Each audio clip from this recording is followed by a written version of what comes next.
Hello, everyone. Welcome to this episode of the Have a Word podcast. And my God, Carl, it's a good one. Ooh, we're sat on the couch for starters, mate. I know, because I'm feeling very festive-y.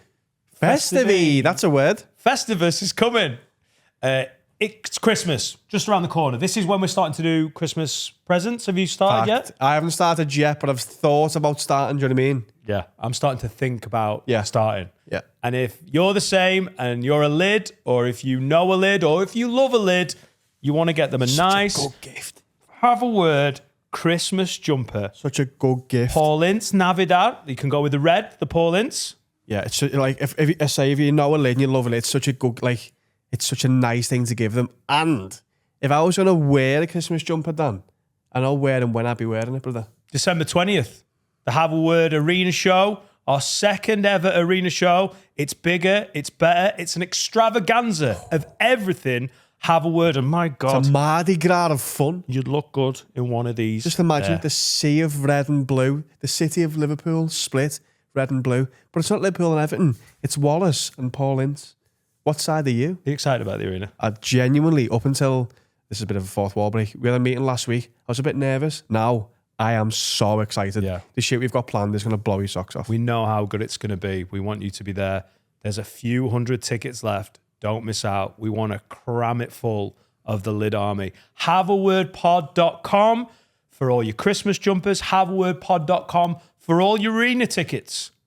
And enjoy the episode, because it's going to be... It's just a hub of have a word. HaveAWordPod.com. Everything have a word. And the episode, Dan, we've already filmed it. It was a belter. Nice. Wag wag leads, you're listening to the funniest podcast in the game from the heart of Liverpool with Adam, Dan, Sensei Carl and Finn. This is the one and only Have a Word. This episode is brought to you by NordVPN, the very best in protecting your online activity. Go Ed, get on me.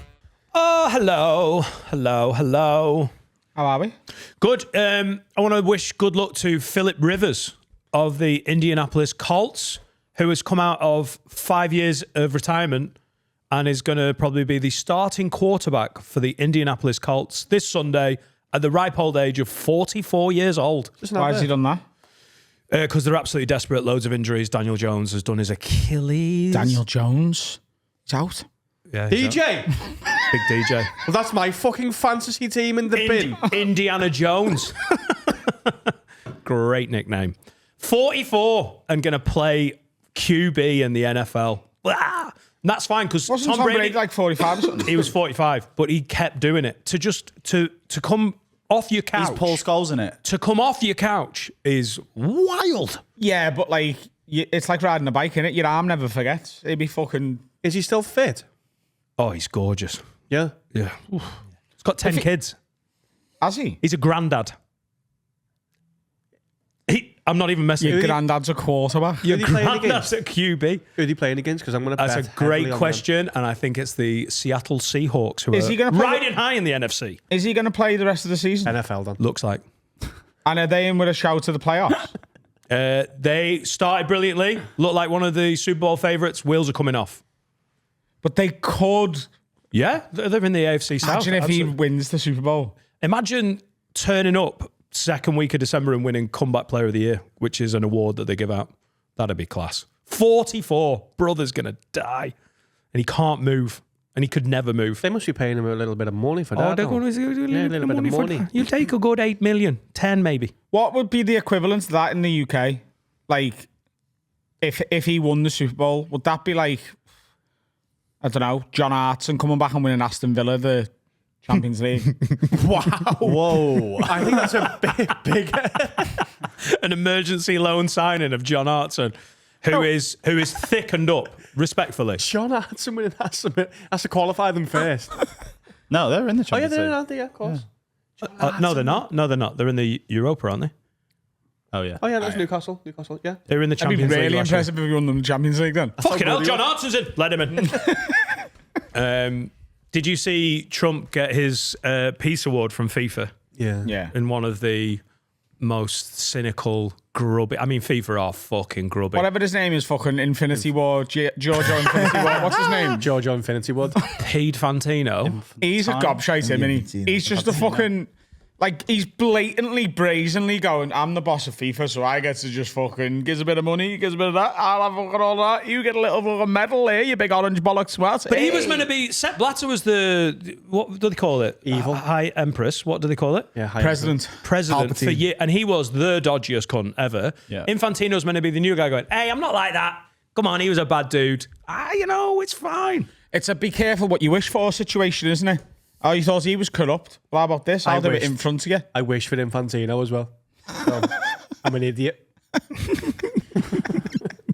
People just want a Blatter gone. They were like, well, I'm fucking, yeah, get him. Get fucking that fucking Dr. Evil looking cunt in. Let's see if he's any better. Turns out, no. Don't Saudi Arabia own like 98% of FIFA now or something? I reckon you've read What? That's what I a tweet saw. there. Some of Colin's facts are wild. I heard isn't a fact. I love how, like, Thanks, stuff Colin. on the internet is so unchecked now, and every account that wants to be verified is verified because they can just pay for it. So I don't know whether you've seen the trend this week of like, there's like right wingers, not like Mo Salah, like political right wingers in the UK are turning up to Tesco in like England bucket hats and shit, filming themselves going to the Christmas aisle and kicking off because the word Christmas isn't written on the box of the Christmas trees. Holiday, isn't it? No, it just says like evergreen fair tree. But this has actually always been the case. Like some of them have Christmas tree written on or whatever. But there's loads of comments. You can now comment pictures. And people are being like, my mum's had a tree since the late 80s and it just says holiday fair tree. It's just never been a thing till now and you're just a bit... Also, you've got to walk past all of the extra signage that's like Merry Christmas and Happy. Yeah. Like, it's so They're Christmas. kicking off on like Tesco workers being like, oh, it's a disgrace this. This used to be a Christian country and now they're all Muslimic trees. That's what it is. All these Muslimic Jewy, muzzy trees, mate. Wow. Can't say Merry Christmas anymore. Well, at least we've unified the Jews and the Muslims. What you say now? Like, You got to kiss Allah on the lips. yeah, Let's kiss Allah on the lips and Yeah. say Happy Hanukkah. Yeah. yeah. So you do Which in the he morning. hates. Sadiq's London, mate. Yeah. So, yeah, It's a you are fucking massively disgrace. right wing and angry. Are we on your side? It's hard to tell. I mean, we're not, but, you know. I'd like to take this moment in the podcast to publicly apologise to my girlfriend because this morning I used the towel that was designated for her hair to clean my mouth after I brushed my teeth. You clip what? And that's bang out of order. Oh, not in the mouth. You're not drying your mouth. But you know, when you brush your on your teeth and you face. have like a bit of toothpaste, you have a little, yeah. you swill it and you wipe it with a towel.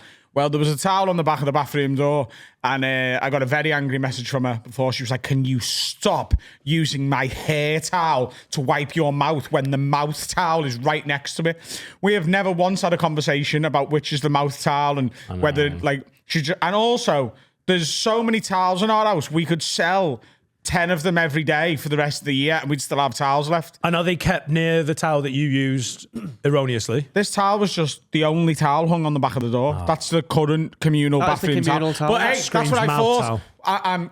I'm Tino, I apologise. I used the hair towel when the mouth towel was right next to it. You I know? don't believe you'd Have I apology. ever been told about the mouth towel? No. Have I ever been told there's a designated towel for mouths in our house? No. But I should have figured that out, you know? I should not have used her hair towel. And I knew it was a hair towel because 3 days ago she used it to dry her hair. And I should have made a note. Oh, the purple one is the hair towel. Don't use that for me mouth for the next few weeks until it's been washed and put away again and then becomes the mouth towel, you know? They're not colour-coded. There's no, like, rhyme or reason to it. I should have just fucking known that today, that one on the back of the door was a hair towel and not a mouth towel. I'm bang out of order. I'm such a bad boyfriend. Is it a special type of fabric that is good for hair? No, or is it just it's a a towel. towel? Yeah, all right, okay. Ellie's told me off for using. Apparently, we're not allowed to use the tea towels to dry the dishes anymore. I What thought are they for then? Exactly. Yeah. Apparently, they're just for picking plates up when they're hot. What? Mad. I know. You're not meant to use them for that. They're not thick enough for that. You meant to get a glove for that? Or like a one of these? Yeah. Hang on. No, when your plates are hot. Why are your plates hot? Because I went to Tesco when she was cooking last night, so she had to put them in the oven. So then the plates were hot. So then she.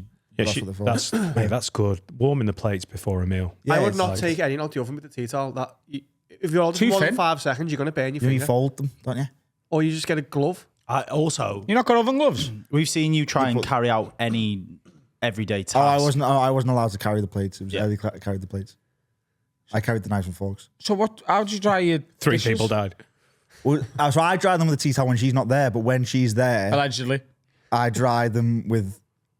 We have to dry them with kitchen roll. Oh, millionaire household, is it? I know. Well, she doesn't even buy good kitchen roll. I mean, Mine's like fucking rice paper. house. Why are we drying crockery anyway? Ooh, just use £50 notes next time, mate. Throw them in the bin. It just dries. Just leave it there. It dries. Fuck the environment, No, yeah. because it doesn't. Because I've started It doing that. 100% does. I don't wash it Get a properly. bit streaky though, can't it? Yeah. Like, you give a fuck about streaks. No Fucking one I've gives a got fuck. over 1,000 days of Duolingo, mate. Focus on the fact that Sort Ellie of fast at my ass. Does she think you own this company? Is that what she thinks? You're like That sort is of embezzling millionaire funds? behaviour. That is It's also wild. fucking like it's just so inefficient and stupid. But then at the same time, because she buys like 100 packs of Pepsi Max, so our fridge is just entirely Pepsi Max, and I'll drink 3/4 of it and leave it. And then one time I came back and she was like, "Your third of a Pepsi Max is in the fridge. That you've got to finish it." Yeah, that's We're not that's just nice of it. They've been, No, it's not 'cause they've it's been gone moved in a month and there's already issues. Yeah, but this is typical. Oh, the bin's still in the fucking cupboard, mate. By the way, those fucking the little dregs of a can. Yeah. Just fucking throw it on the floor. Be like, you happy now? No, she won't be though, will she? No, she won't, but she'll learn. She should have just put it in the bin. She'd be And then more it wouldn't happy. have ended up on the floor. She'd be happier if it's just there than on the floor. Throw it in her face. How many, Drizzle it all over the plate and be like, how do you want me to try that? Tea towel, not a problem, love. Sounds like a fucking nightmare, that, mate. Sorry about that. how many cans has she got in the fridge? They have got a lot. I've seen them. Oh, it's. Do you want us to design your new Hinge profile? I reckon we could do that because this is leaving. Like, oh, you got to have that last bit of drink. Have I? Have I really? No, I haven't because there's fucking 700 cans of it, isn't there? It's a little bit. You want me to have flat Coke? What? Because you're in a fucking mood again? Tell us to fuck off. Mate, Big man just apologise for a towel. drying dishes with an individual. That It is mad, like. you do wine glasses, yeah, because otherwise the wine glasses get dirty. You need something that you can just. I get that. You don't dry wine glasses very often. No. Not like, using a tea towel for its only fucking purpose. Well, exactly. And there's loads of them. And I brought a Have nice you one not back got from oven Bodrum. gloves? We have, but they've not got thumbs. Do you know what I mean? They're like the. How'd you get up anything then? That is insane. No, They've got thumbs in them. no, they haven't. No, they don't. They're like. Oh, it's the sliding ones. yeah. You did one out. Well, I can't like grab. Do you know what I mean? What do you think they're for? I do them to. Well, so the previous tenants took most of the grates out of the oven, so we only have one oven grate Fucking You're taking the piss now. They are on my arseholes. life. So yeah, so I the use it door to off like the move that microwave. out because we. Dan sees no human in Harry's trials and tribulations. You know, he just gets. The, Can we buy you some oven gloves and some oven grates for Christmas? Absolutely Yeah. painful. Yeah. the oven grates? I don't know where you even buy oven grates Amazon sell everything. because we had to cook. We had 2 pizzas, and I put mine in the oven, and she was like, "Put mine in the air fryer." And I put it in the air fryer, but I put her pizza on the air fryer on like Max Crisp. Yeah, it was 240 or something. Crisp, yeah. Yeah. And after 5 minutes, I looked and it was black, and she was like, "What have you done to me pizza?" So I had to run to Tesco and come back and make her a new pizza. You didn't give her your pizza. No, because she didn't want my pizza. I had goat's cheese on it. right. She was like, "I wanted that barbecue chicken one." So I had to go. I went to Tesco and bought the same Tesco we just bought the pizzas from, and bought a pizza and some flowers, so it looked like I'd like, I don't know, ran someone over or something. Oh, sorry. Who? I don't know. In my head, I was like, "What do I need the Papa flowers for?" John. Hey. Hiya, mate. Can I have some flowers and a pizza, please? I've just run Papa John over. Also, Harry, you don't get them flowers when you've done something wrong because then they attribute it to bad things. Yeah, but I was. You're training them like a dog. Yeah, but she was. Yes. No. It's naturally bad. If you give someone something when you've done something bad, they attribute it you being a dickhead rather than being a nice person. Yeah, only buy them flowers when you make them come. Yeah? like a magician. Get them flowers for pull no it out of the reason. Get them flowers for like, I've got you some lovely flowers. There's not, and it's just like, oh, that's good. Rather You than get them flowers I was a dickhead. either to cheer them up if they're just having a rough time or for a celebration reason or for no reason. You don't get them flowers when you've fucked up. Because the next time you get them flowers, you'll be like, oh, remember have you that done? time he used the tea towel? Yeah, but every time she gets flowers, she'll think, "Oh, pizza." Like that's a good thing to think about, isn't it? Hey, babe. I know you're having a Not hard sure that time. association's going to be strong enough. Is it? Really? Oh, pizza. To be fair to the air fry situation, is that one of the first times you're using? Max Is it a Crisp is Ninja? wild. So we thought it was. So Ellie's mum bought us the air fryer, and it's great. But it's we were like, we'll get the 2 Yeah. draw one because I'm veggie or whatever. But it can't. It means that you just have to cook half. So I just burned the pizza twice in 2 halves. No, Essentially. you click match and you choose 2 different settings. Oh, yeah, that's probably why. I mean, they were both burnt. Like they were both like. Yeah, because you had them both on 240. I asked if she still wanted it with like dip, and she said no. But yeah, and she's like gingers get hangry as well. All women get hungry. I do. No, but gingers get mega hungry. She says that. That's They not feel like me pain being- more, don't they? No, Yeah. I think gingers just really like to exaggerate. Gingers feel pain more. Yeah, Apparently, yeah. especially Ellie when she Apparently, they feel hunger more. I think gingers just like feeling like they're different, so they just say all this Is shit. this a thing? Yeah. Why? Have they got like more pain receptors or They're something? more sensitive, aren't they? They're like thinner skin. Listen, I've not done the Literally. research. It's not my PhD. But apparently, Well, I- gingers feel pain more. Oh, wait, I've done the hungry one. Hungry one's not true. Let's see pain. I've heard the pain one before. Yeah, pain one's true. That's mad. I never knew that. Food is incorrect. Well, mate, if she has hunger You'd pains, think they'd have a better pain tolerance from getting battered at Getting school. tethered all the time, yeah. Thicker skin, if anything. Do you know what I mean? We can make these jokes because I have a ginger child. You know, my least favourite one. I'm not racist. I'm a ginger child. Yeah, you need to be careful with Max Crisp. Like, It's you put it in fine, and then 2 seconds later, it's on fire. Honestly, He air sounded frying's like, the he, Wild sounded like he West. was on Top Yeah. Gear back in the day. Max Crisp. sounds like a test out. South End fullback. Yeah. Don't fuck with When you Max master Crisp, the air bro. fryer, though, you'll barely look at your oven unless you're cooking like a full roast. Yeah, well, we do chips. Great, I can do that. Sesame seeds. You in can there. do that. What? Sesame Turn it up. seeds? Yeah. We do. You air frying your sesame Babe, seeds? put the sesame Well, seeds in the air fryer for me. We didn't realise there were They sesame wouldn't seeds on the exist chips. anymore. Burn them. Go and get me more seeds. But they were burnt. It's not bad. I mean, it's black. Like Nothing wrong with that. Harry, nothing wrong with that. what are your air frying sesame seeds for? Because they were on the chips. What? What's going on? Oh, like pre-made. I think so. I don't know how they put them in. I just pressed the button. What? Hang on. Sorry. You having sesame chips? Yeah, we had sesame chips. I think. It's the driest thing I've ever heard in my life. No, sesame's boss. We had like cheese on them and that.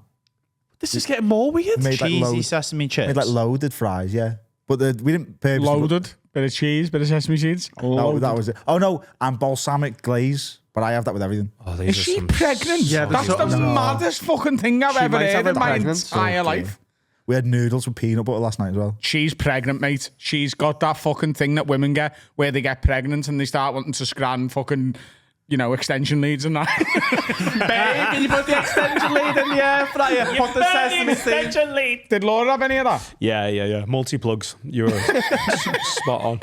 What did she crave? No, I don't think she got away with the cravings. I've heard some wild things. It's like usually pickled stuff, isn't it? My Isn't mum that wanted Cole, not that's Joe Cole or Andy Ashley or Ashley or Cole Palmer or Cheryl? or anyone with the name Cole. She wanted Nat King. Carlton. She wanted to eat Cole, That's not an unusual one, isn't it?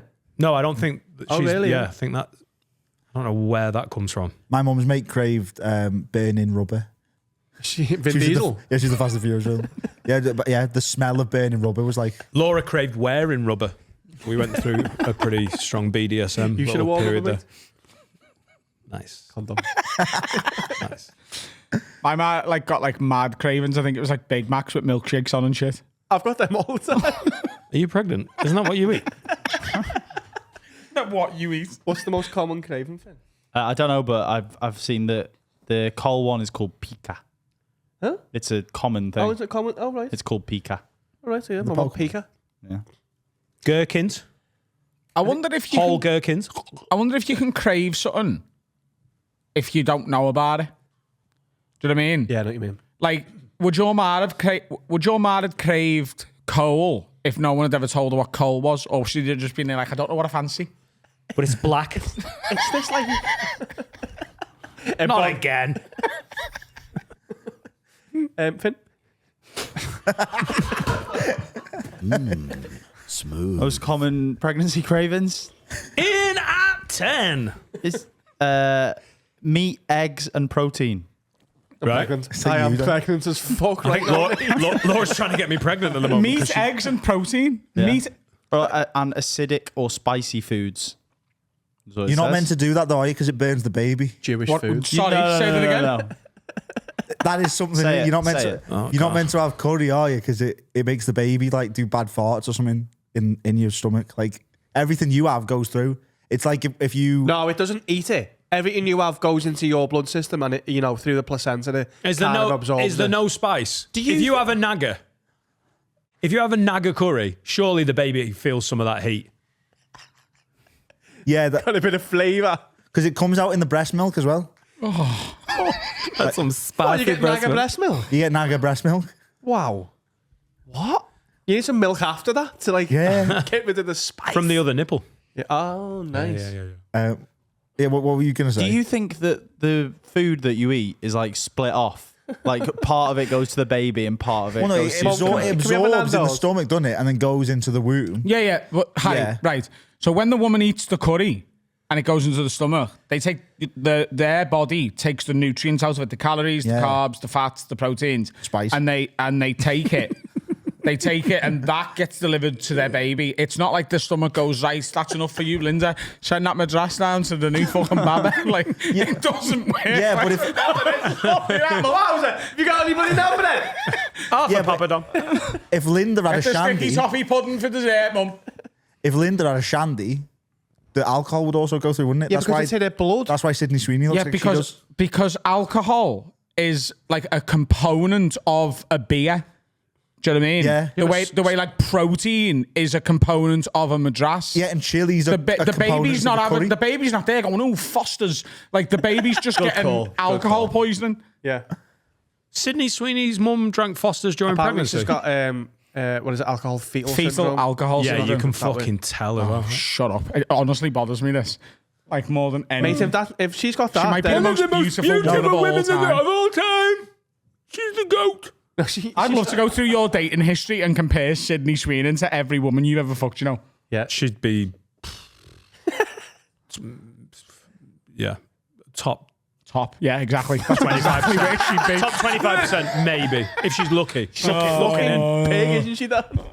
Well, we're not allowed to like her anymore, are we? Why? Isn't she like in the KKK or cancelled. something? Yeah. No, she wore jeans once. So have I. No, but she wore racist jeans. No, she didn't. They're just called American Eagle. I was like, oh, they've said jeans and they mean jeans with a G, which means supremacy. Absolute perfect marketing strategy for American Eagle. It like she's backtracking a little bit now because like she's getting a lot of shit consistently.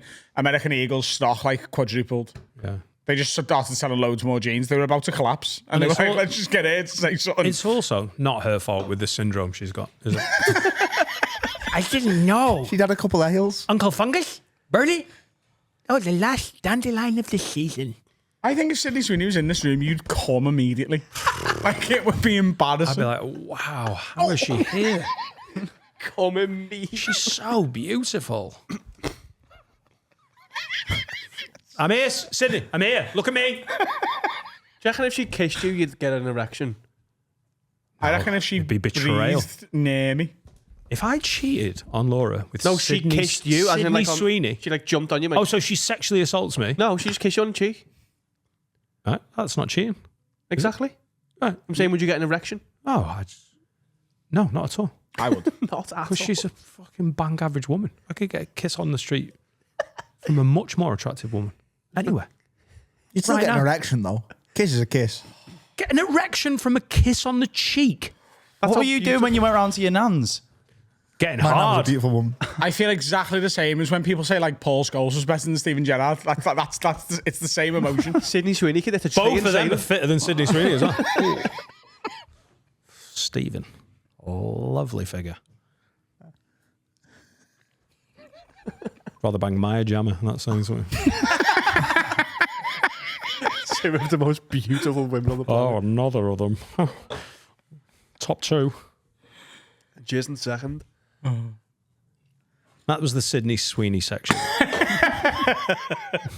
What have you got on between now and we should do a final plug? This is the episode that goes out just before it. And I don't think you should buy any fucking tickets. No, Carl, tickets available. There's just been some released. We are down to the very last few tickets. Don't discourage There's about sales. Carl. 80 left, I think. Yes. Maybe, Good seats as maybe well. 90. Ticketquarter.co.uk. Have a word live at the arena. Today's guest, Jimmy Carr's doing the arena tonight. Like, that's why we've got him in. We just and book arena comics now. if you're a Jimmy fan, maybe you're watching for Jimmy. Come and see us in Liverpool next week. We're better than him. Ticketquarter.co.uk. We're well better. We're bigger as well. Massive. Have we got bigger willies combined? Yeah. What are you doing between now and then? Are you warming up?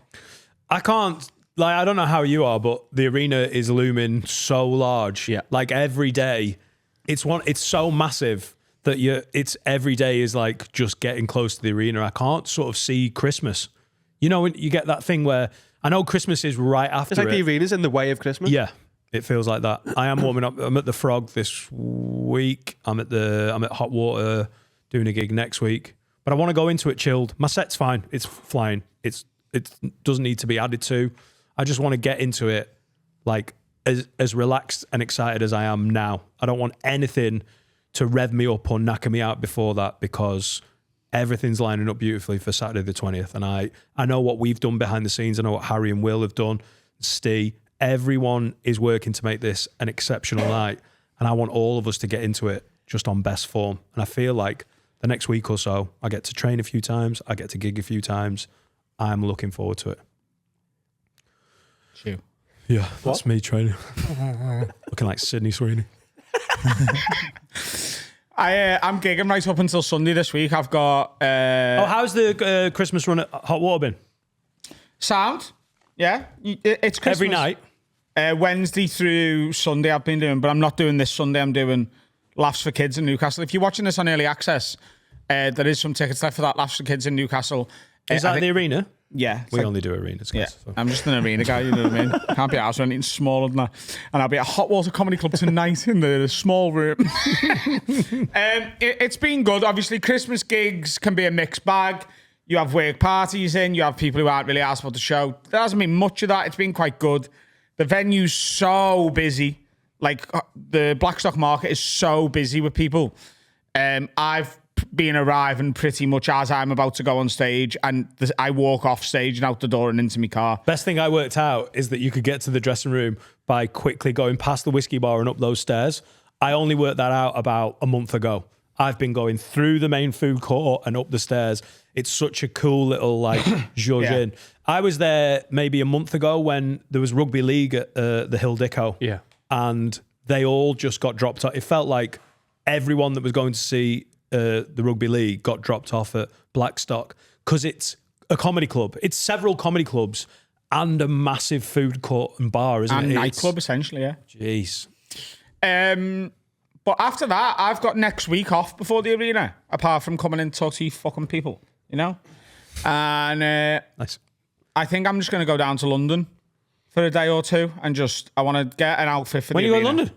What? When you go in London? Maybe Tuesday. Oh. Why? When are you going? No, I'm not going to London next week, but I just wondered when you were going. Tuesday? Nice. When are we recording? Monday and Wednesday. Oh, nice. And Thursday. Oh, shit. Oh, yeah. All right, cool. What are you going to London for? Shopping.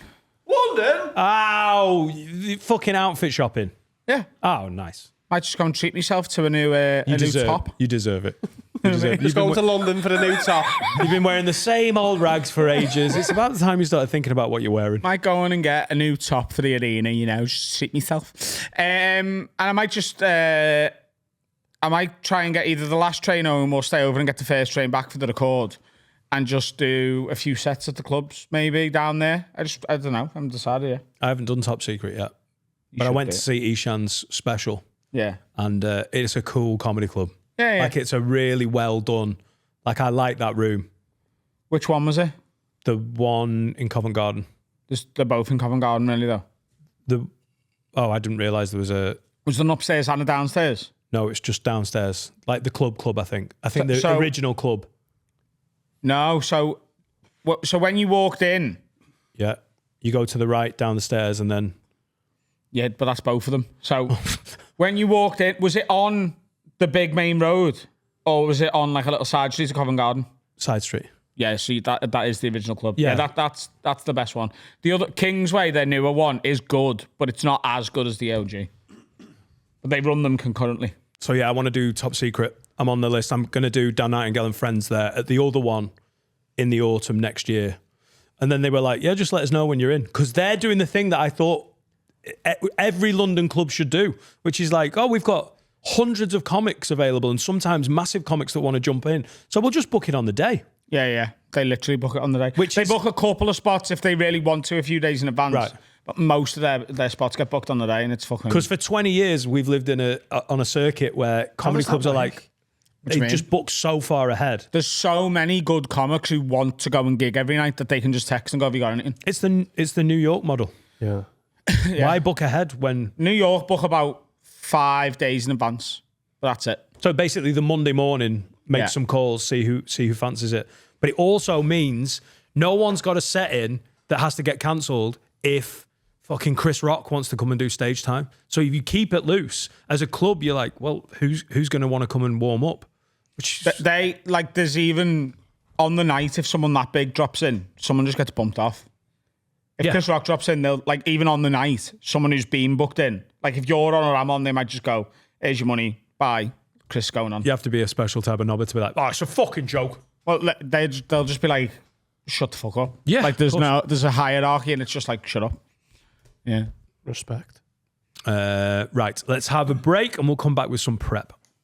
Hello, everyone. It's time for me and Carl to tell you about our absolute favourite sponsor. It's Manscaped.com.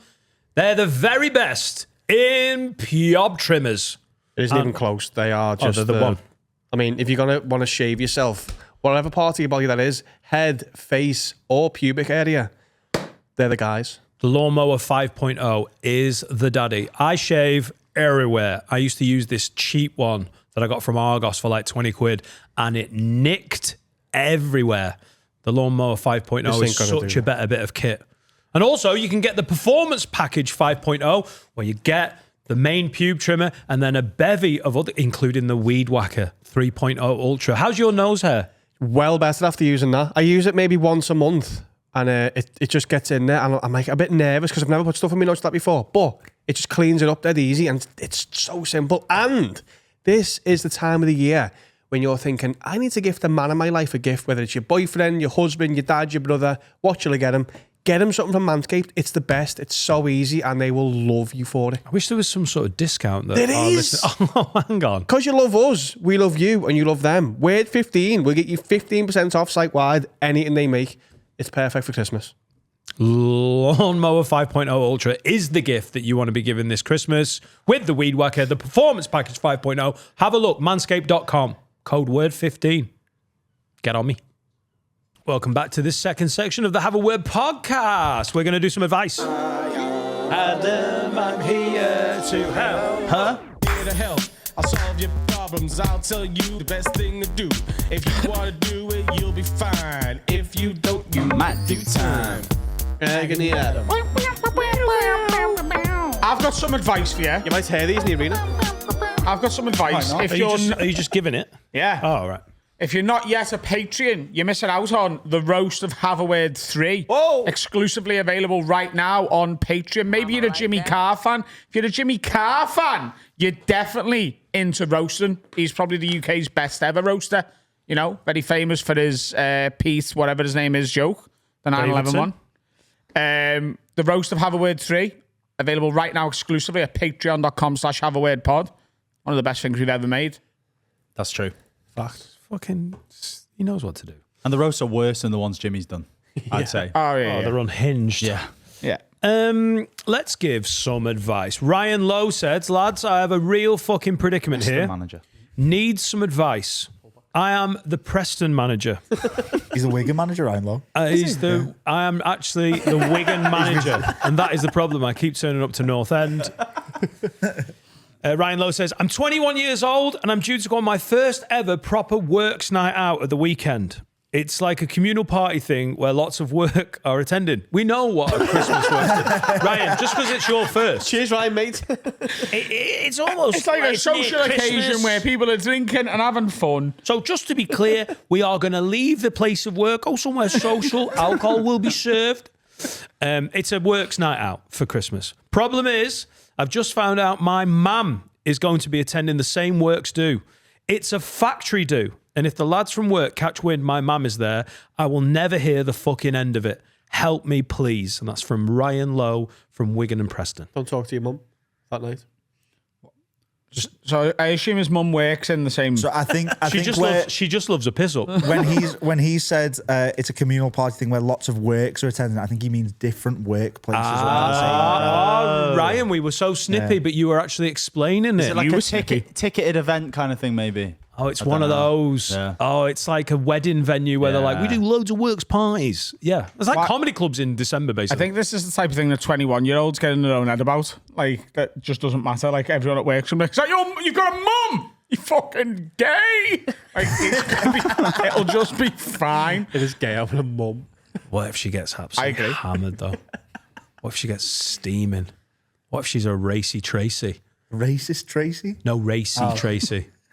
You know, an older lady from work. She's allowed. That would be bad. If your mum ends up getting gangbanged by all the lads you work with, then you'll never hear the end of Yeah, it. so we need to advise man how to make to not that happen. Ask your mum not to do any gangbangs. Does he cop block his mum?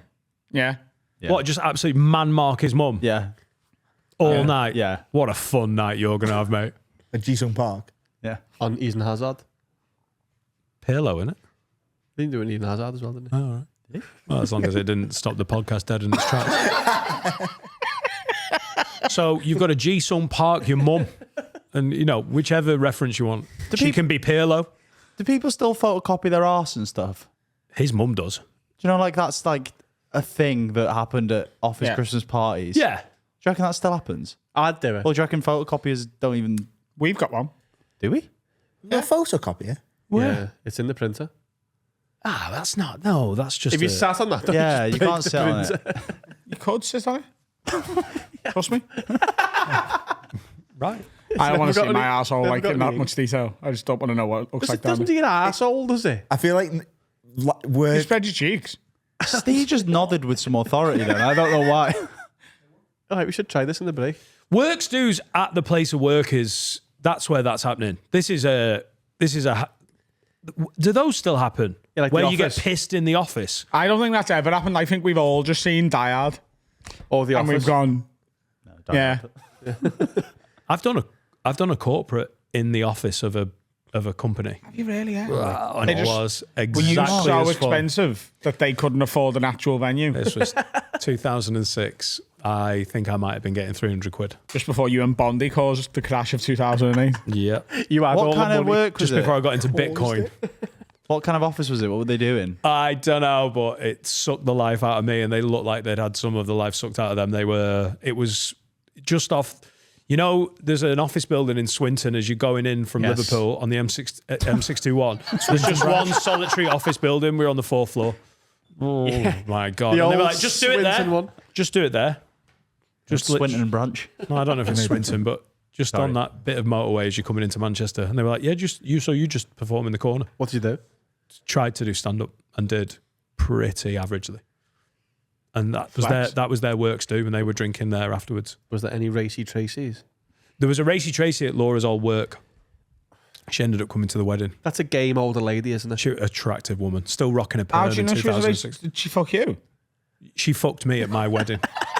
She was a rapey Tracy. That I tried to say no, but that perm was strong. Yeah, she was an attractive woman, at least 50. I think she snogged one of the lads on her works too. That's where the reputation came from. Did she get leathered at your wedding by anyone? I didn't do the Leathered. You being leathered by anyone? with all the speeches, everyone. Tracy, where's Tracy? She's in the disabled, I get. She found out Bondi's short for bondage, mate. Oh no, that wasn't an anymore. That was just a play on Bondi's name. I was about to ding the bell. And he paid her 40 grand to fuck him. It just fell out of his back pocket. And he couldn't be asked picking it up. Yeah, but if you're not taking 40 grand to a wedding, Hey, I you're not learned more trying. about time I've bent down and got that. Like Ronaldo. Cost me more to bend down. Keep it. Is that his voice, man? Yeah, that's Bondi, yeah. Hello, I'm fucking minted. Where you Have we met Bondi? Several times, yeah. Several times. But it's amazing what doesn't register Did with we you. not go to a night out with him? Yeah, we did. Yeah. We did. When? Is After Bondi karaoke. rummy? What? Is Bondi rummy? No. No, they're twins. Yeah. Is Bondi rummy? That's when he won all this money. So Games of rummy. what's his if Bondi is rummy, what's his first name? His first name's Bondi, surname Rummy. Oh, yes. Oh, yeah. Bonded Bondi Rummy. Antonio Bondi Rummy. Sean. That is a fucking... And Antonio Bondi Rummy Shaw. I'm He was just in naming Zorro, wasn't he? all of the names that you'll have heard that you've managed to amalgamate into one friend. You've only got one friend. 9 names. He lives in the south. Is this? Hang on. Is this Laura? Matt. No, it's Matt, no. that's Matt Sean. that lives in- Sean lives well in the south. Oh, yeah. Sean lives in South Africa. What? Amazing. Yeah. Well done. He good. does, doesn't he? Yeah, he does. You're right. Matt lives in Matt lives down Portsmouth. south. Salisbury. And Matt's not Bondi. No. Matt. But in your head, But he is. when you think Bondi, you see Matt. Where's Bondi live? In a dentistry. Leamington Spa. He That's owns down it. south as well. Oh, So yeah. you see how we've got confused? All your mates are down south. That Richie lives in a spa. Yeah, but I live down south. If you're going on that metric. No, Leamington Spa is down south, don't It's it? in the Midlands, yeah. It's south of Birmingham. Well, I'm south of fucking Liverpool, but I'm not down Yeah, but south. Birmingham's the middle of the country. No, it's not south of Birmingham. Whoa. It's in the Midlands. It's south of Birmingham. His friends on Leamington Spa. Southerners. I'm getting confused with Leighton Buzzard, aren't I? I don't know where Leighton Buzzard is. I think it's in I thought South Leighton Africa. Buzzard was Lee Green last week.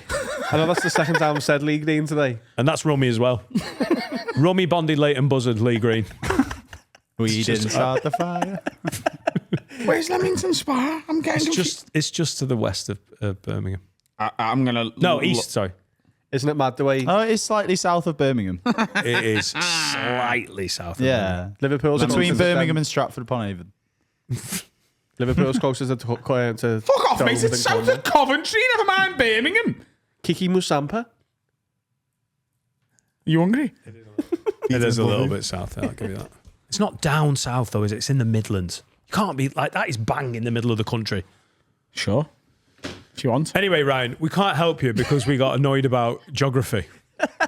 But if your mum's not a slag, you'll be fine. So, hang on. Bondi lives in Leamington Spa. Yeah. He's married to a French woman. No. Nope. No, That's Matt. Sean. Yeah, Matt's married to some French woman. Yeah. Yeah. Bondi. Bondi's a bachelor. Is Bondi gay? No, he is a bachelor. It's not a euphemism. He's just gay. I thought he was being No, Bondi's euphemistic. a bachelor. Oh, he's an upstairs gardener. What? Like I said. Bum gardener. He's a dentist, if you know what I mean.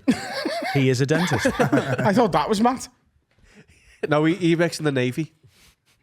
I Just thought think Bondi was the... Matt so I got South. that confused. I thought Matt was the dentist and Bondi was in the Navy. Just think, France is down there, so are the boats. Where would Matt be?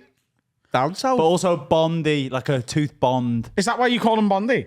Yeah, because he just works in bonding in teeth. Composite Bondi? Composite bonding. That's how you remember them. What's in the south? France and the boats. That's where Matt What's is. I like that Bondi's, song. That's nice. Bondi's first name is Frank. Frank Bond. Yeah, Frank Bond. James. Frank Bond. The name's Bond. Frank Bond. Come on. Phil? Phil Bond. Definitely a snooker player. And then Sean. I want to say Yeah, he's fuff Bond. Tim.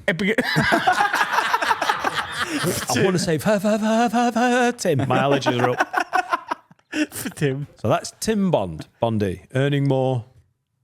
Composite Bondi. And Rummy I know Rummy. is an alcoholic. Gambler. And Antonio is Italian. And I haven't got any other friends. Where does And he if I live? had, I'd keep them secret. Does he live in Italy? They're Christleton, just north of Italy.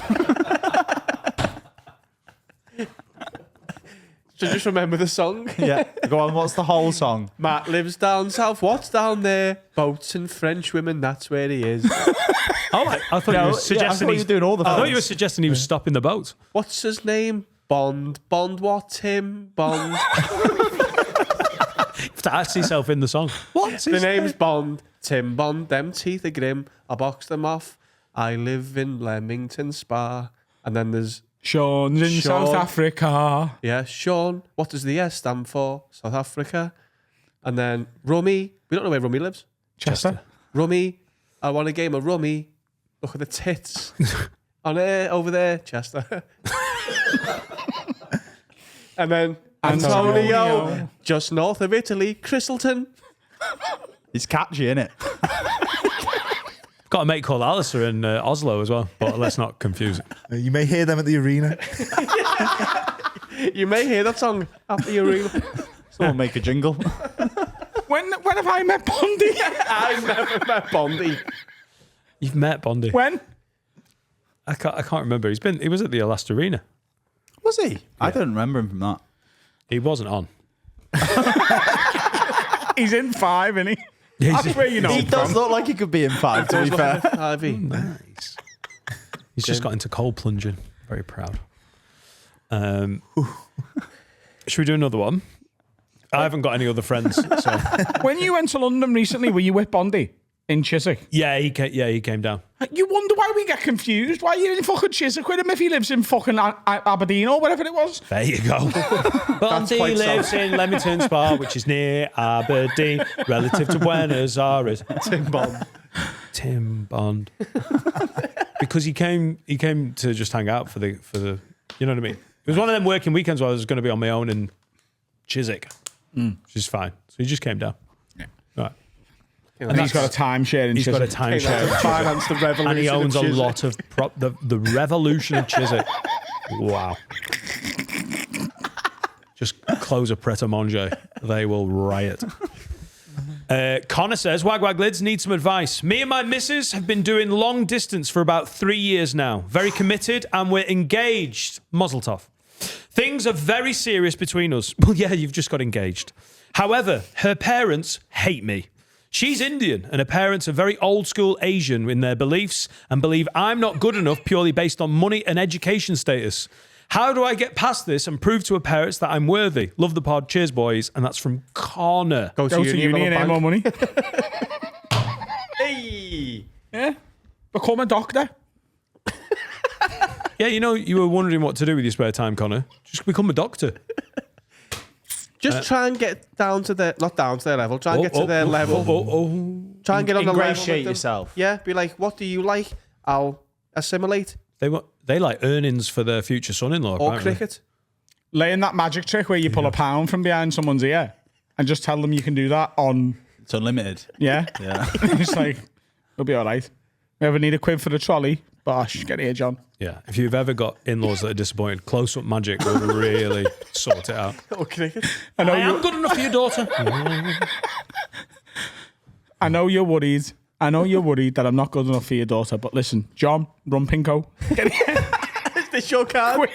Rumpinko makes 6 weeks in a row. Rumping. John and Rumpinko. It's just a show that, like, you know, just John they can have any name. Come here. Did you always get on with Serica's mum? Did you instantly hit it off? Straight away. I feel like Instantly. if you pretty meet affable, someone, isn't she? Yeah. no, but Serica's an only She drove. child. I met her and she drove us to London. Should I stay here? Stay away from my daughter. You can't, Connor. You can't do that because they're Asian. That's going to look really bad if you ask them to drive you somewhere. Hello, mate. I'll get in the back. No, You're saying because Asian people can't drive? No, he's saying taxi Just drivers. it was just alluding to them driving taxis. I thought you were doing the other racial stereotype. No, she was going to London when we went. She was like, "Oh, I'll drive." She likes to drive, and she drove. So you met? The first time I met her was in the car on a 4-hour drive. Have you ever had like an ex's parents make you feel like you're not good enough? Have they ever just been like, you're just a clown? What was face Get a like? real job. You're just a fucking performing, dancing clown. Does this happen to you? Is Yeah, that it what just it is? happens all the time. I've always done all right. Like, no one's ever been like, you do what? It's not even a real fucking job. You don't even do close-up magic.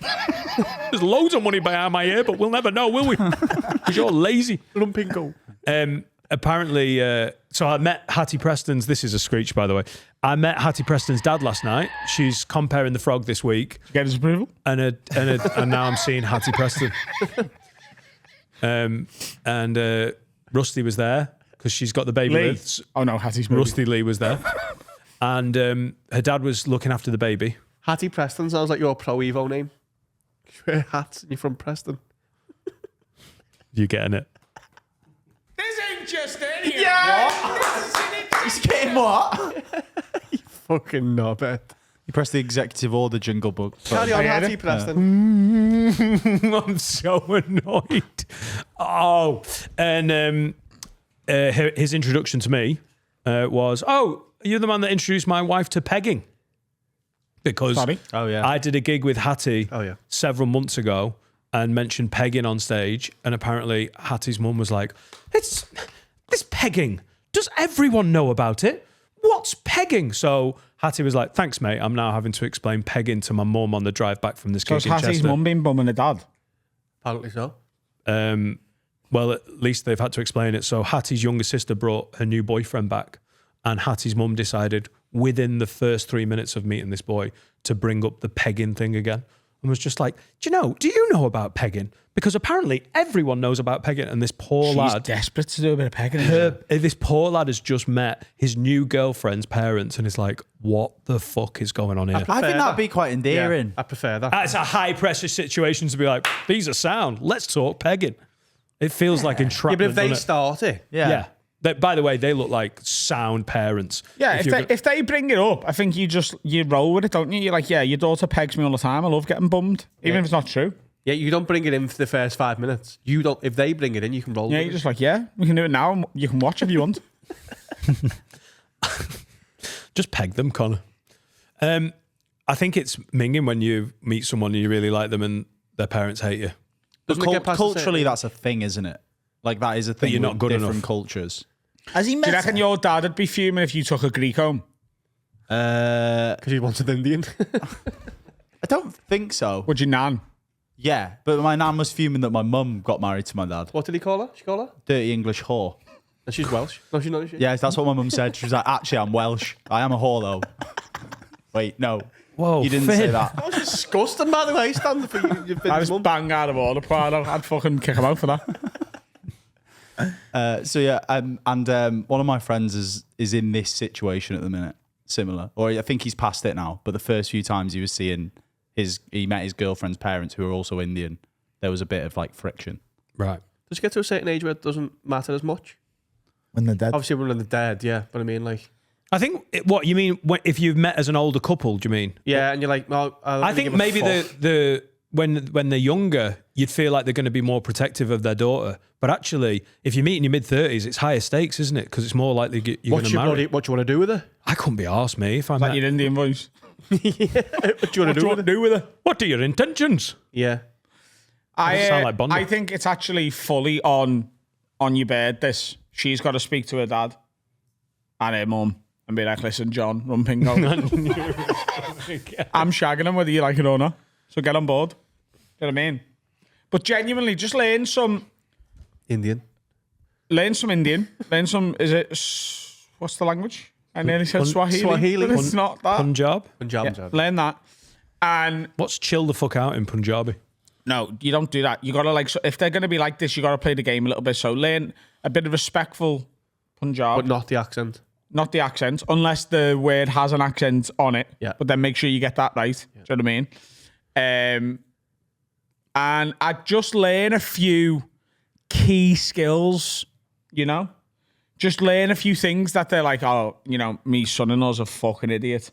But then if they come round and you're like fixing a radio, Their radio. do you know what I mean? You know That what I mean? radio sounds broken. I'll fix it for you. From Pinko. You know what I mean? Fix the radio, have them see you, and then they'll be like, oh, maybe he's not an idiot after all. Maybe he can be in the RAF. Fix a radio. And then join the RAF. You'll never be in the RAF if you're not good enough for my daughter. Watch me fix this toaster. A toaster What on do you the think radio. now? Basically a pilot. Get it up your run, Fuck Pinko, off. girl. John Toast. That's broke still, but... This is from an anonymous lady.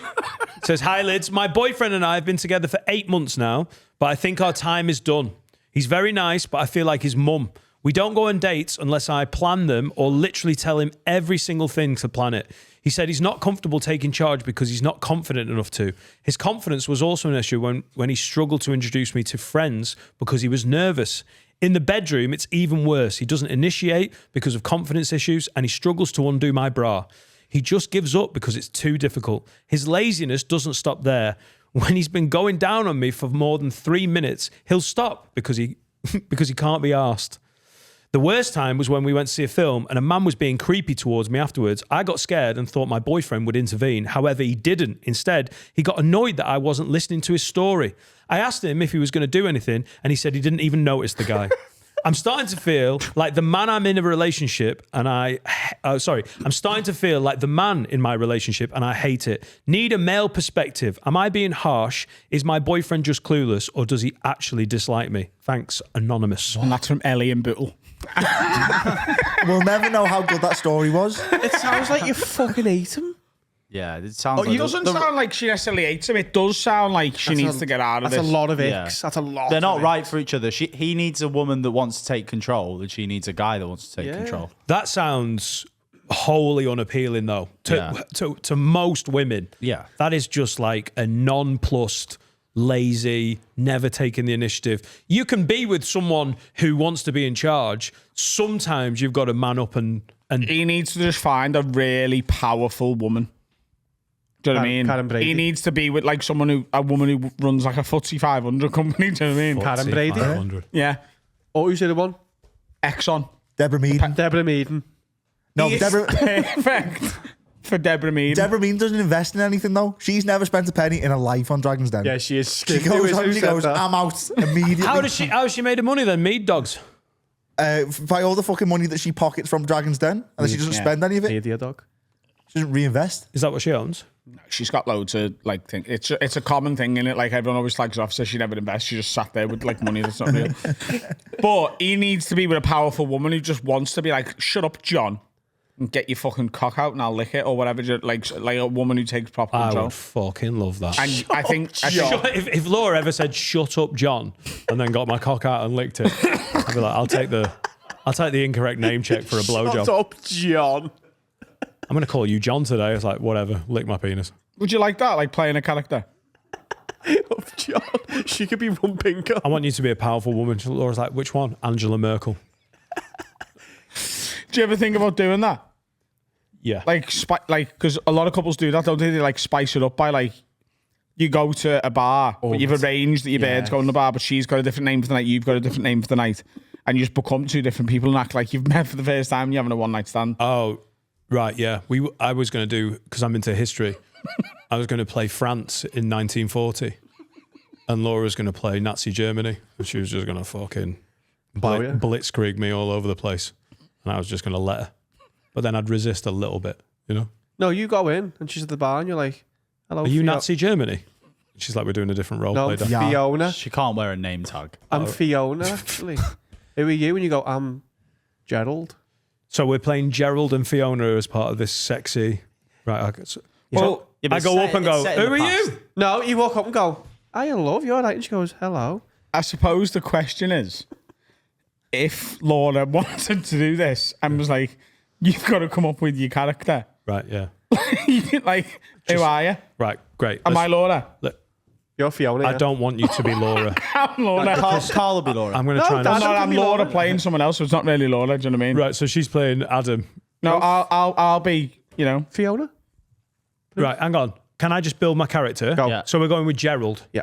You Right. know, come on, like that's not a sexy name, is it? Pick a proper name. Laura wants you to get a fucking It's also got to frothing with suit- this it's character, got to you know what I suit mean? you as well. Ungolo. Right, They'll right. take her out of it if you've got a mad name. Ungolo, because I'm a fucking worker. Honestly. And you drive a Mini. I'm doing... You're the water carrier, you just do all the hard work. You, Yeah. That's what I'm like in search of my wife's orgasm. I'm like Kante. Just covering the pitch. go on, what's your name, who are you? Brandon. Yes. Yeah. Yes. Brandon what? Brandon Cabbage. Spikes. Spikes. Brandon Spikes. Could that be the worst name for the date? Yes. That was the first word that came It sounds like a business. Brandon Consensual? No. Brandon Spikes. No, Brandon Spikes. I asked you. I'm Laura, remember? It's with a Y. Like spikes. Brandon Love. Nice to meet you, Brandon Spikes. Right. I got to build my character. I can't talk to you yet. Why? What do I do? No, you're getting to know. I'm getting to know your character while you're getting You to know make mine. running shoes? I make running shoes. Yeah, I work for. It's my own company. Yeah, it's Brandon Spikes. Brandon Spikes running shoes. This is sexy, isn't it? She loves sprinting. Let's hope Brandon Spikes. No, because- she might have to. I don't know if you know this about Laura. Not a big fan of long distance, but you should see my girl over hurdles. I'm Genevieve. But she's Pussy not Whiff. Laura. Yeah, there we go. She's playing Genevieve Pussy Whiff. She's in a James Bond film, yeah. Right. Why has she full named it? Yeah, because with a surname like Pussy Whiff. Is it Well, Ms. Mrs. Pussy Whiff. Is it Ms. Pussy Whiff? I'm Genevieve Pussy Whiff the third. Oh, right. Landed gentry as well. Wow. It's amazing that What are you doing in this town tonight, Brandon Spikes? Trying to sell running shoes with spikes on to dirty sounding aristocracy. Oh, wow. Do you live local? No, I've got a hotel room for the night. Have you really? Ooh. Where do you live? That was Nice. good. That was nice. Where do you live? Travel Lodge. I'm not selling many spikes at the moment. Okay. Right. Where do you live, though? Where are you from originally? You don't need to know that. Canterbury. But I've asked you the question. Don't Sorry, I meant Canterbury. Yeah. don't ever decline the question of a pussy whiff. Right. Oh, she's quite aggressive. Yeah. She is aggressive. She's commanding. Yeah, I can't wait for her to call me John and lick my dick. Yeah, I'm just in town for the night, just feeling a bit Where are you from? lonely. Canterbury, you deaf bitch. Whoa, Dan, you can't talk to Where someone. are you, by the way? Maybe she likes it. Where is this? All set? bar one. Are you at the bar? Hashtag not an ad. Yes. Are you at the bar? This is going to seal the deal. Are you at the bar? Aye, mate. I hope so. What would you like, mate? Oh, you're the barman. What would you like? Miss Pussy Whiff got a porn star martini. But that's gone now, so you can buy me another one. Was that one slurp, Genevieve? You're a thirsty girl. I've been here for a while. Right, she's hammered, by the way. What would you like, sir? I'll have an old fashioned. All right. I don't know. Two what- of them. I don't know what that is, by the way. Miss Pussy Whiff? Two of them. Oh, you already know her So name. 3 of them. Yeah, she's been here for a couple of hours. She's bladdered, look.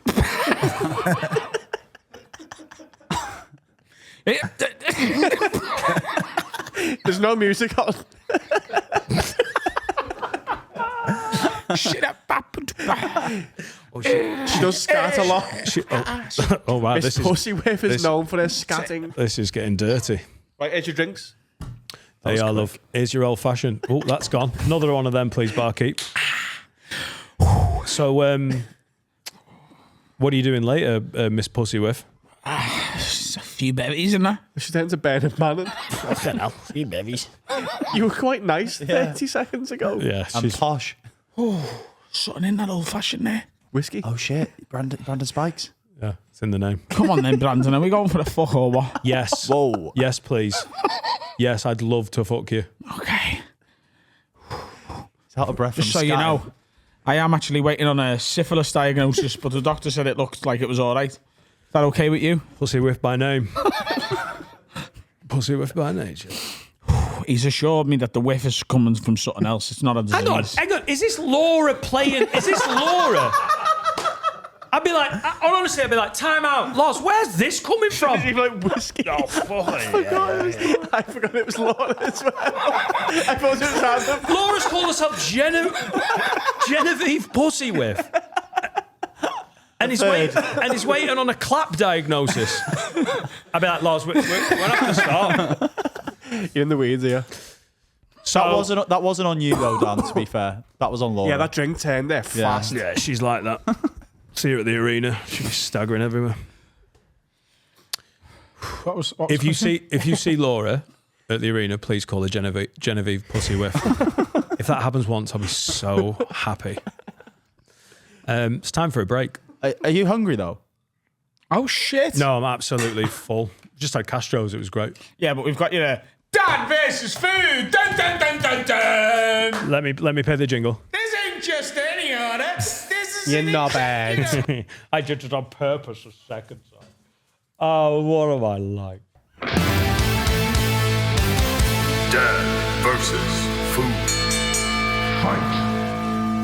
Ladies and gentlemen, welcome to yet another edition of Dan versus Food. Dan is a 47-year-old man with food phobias, 44. which basically means he is scared of certain dinners, certain snacks, certain foods. He doesn't like it. Sometimes he's never even tried it. He just doesn't think he'd like it. You know what I mean? What did you try a couple of weeks ago that went really well? Cheese toasty with tomato soup. He was like, oh, I can't think of anything worse. He hasn't stopped eating it since.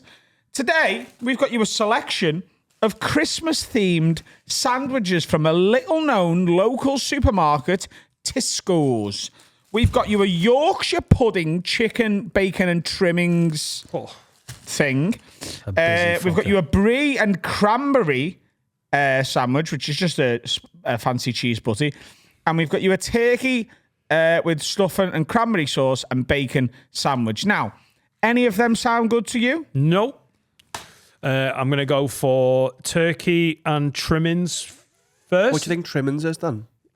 Them fixins. Have you ever tried turkey before? Is this the first time you had turkey? I've never tried turkey before. Is it that ugly looking white meat in there?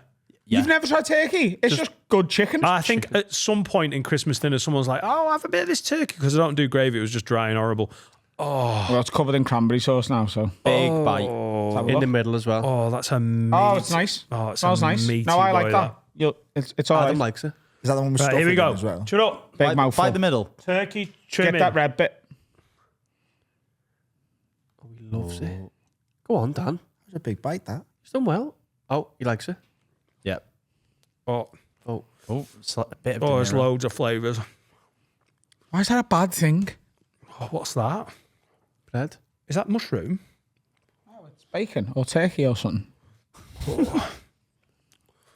This isn't going badly though. Oh, he's going for another bite. Whoa! That's all right. Welcome to Christmas. There's a lot going on. How much protein's in that? Fuck off. Loads, yeah. Fuck off. Wow. That's 30 grams of protein. If you finish it all, yeah. Yeah, Dan, you've got more sandwiches to go. Don't finish it. In the full pack, yeah. Do you like that? Do you like it? I don't like it, but I don't hate it. And it's 30 grams of protein, bruh. And the sage and onion stuff on that as well, which we didn't tell you about. Oh. You're already enjoying it. I know, but you've made me think I don't like it. What do you think You're a stuffing is? fucking weirdo, aren't you? Yeah, that's the point of the feature. People say you've got afrid. What's that? So- What? Afro. A lot of people are saying Yeah. it's got like a thing. Yeah, so This food one phobia. is full fat soft cheese, which is brie, cranberry sauce, mayonnaise, and spinach. Oh, you like Popeye now, aren't you? Brie. Eh? Brie. Is that one of the smelly French cheeses? Nope. Yeah. It's a really mild French cheese. cheese. I like melted cheese. Go on, Dan. He's getting bigger bites. Good on him. It's just a cheese butty. Oh dear. Oh, the brie was very brie. It's like the mildest cheese in the world. It's like fucking mozzarella. It doesn't taste of anything. Oh, he's bit the other corner though. I just need some more bread. A big bite in the middle now. I don't love that one. No. Oh, he's gagging again. That's not the mildest cheese in the world. No, it's not. I was lying. This is a cold Yorkshire pudding and feels horrible. That looks good. Oh, that cheese is a mischief. That. He's just thrown up in his mug. Oh, God. Oh, did I miss that? Look at the bin. What is that? It's a Yorkshire pudding. It's a Yorkshire pudding Looks like with a pasty. There's lots of stuff in it. It looks like Genevieve's pum-pum.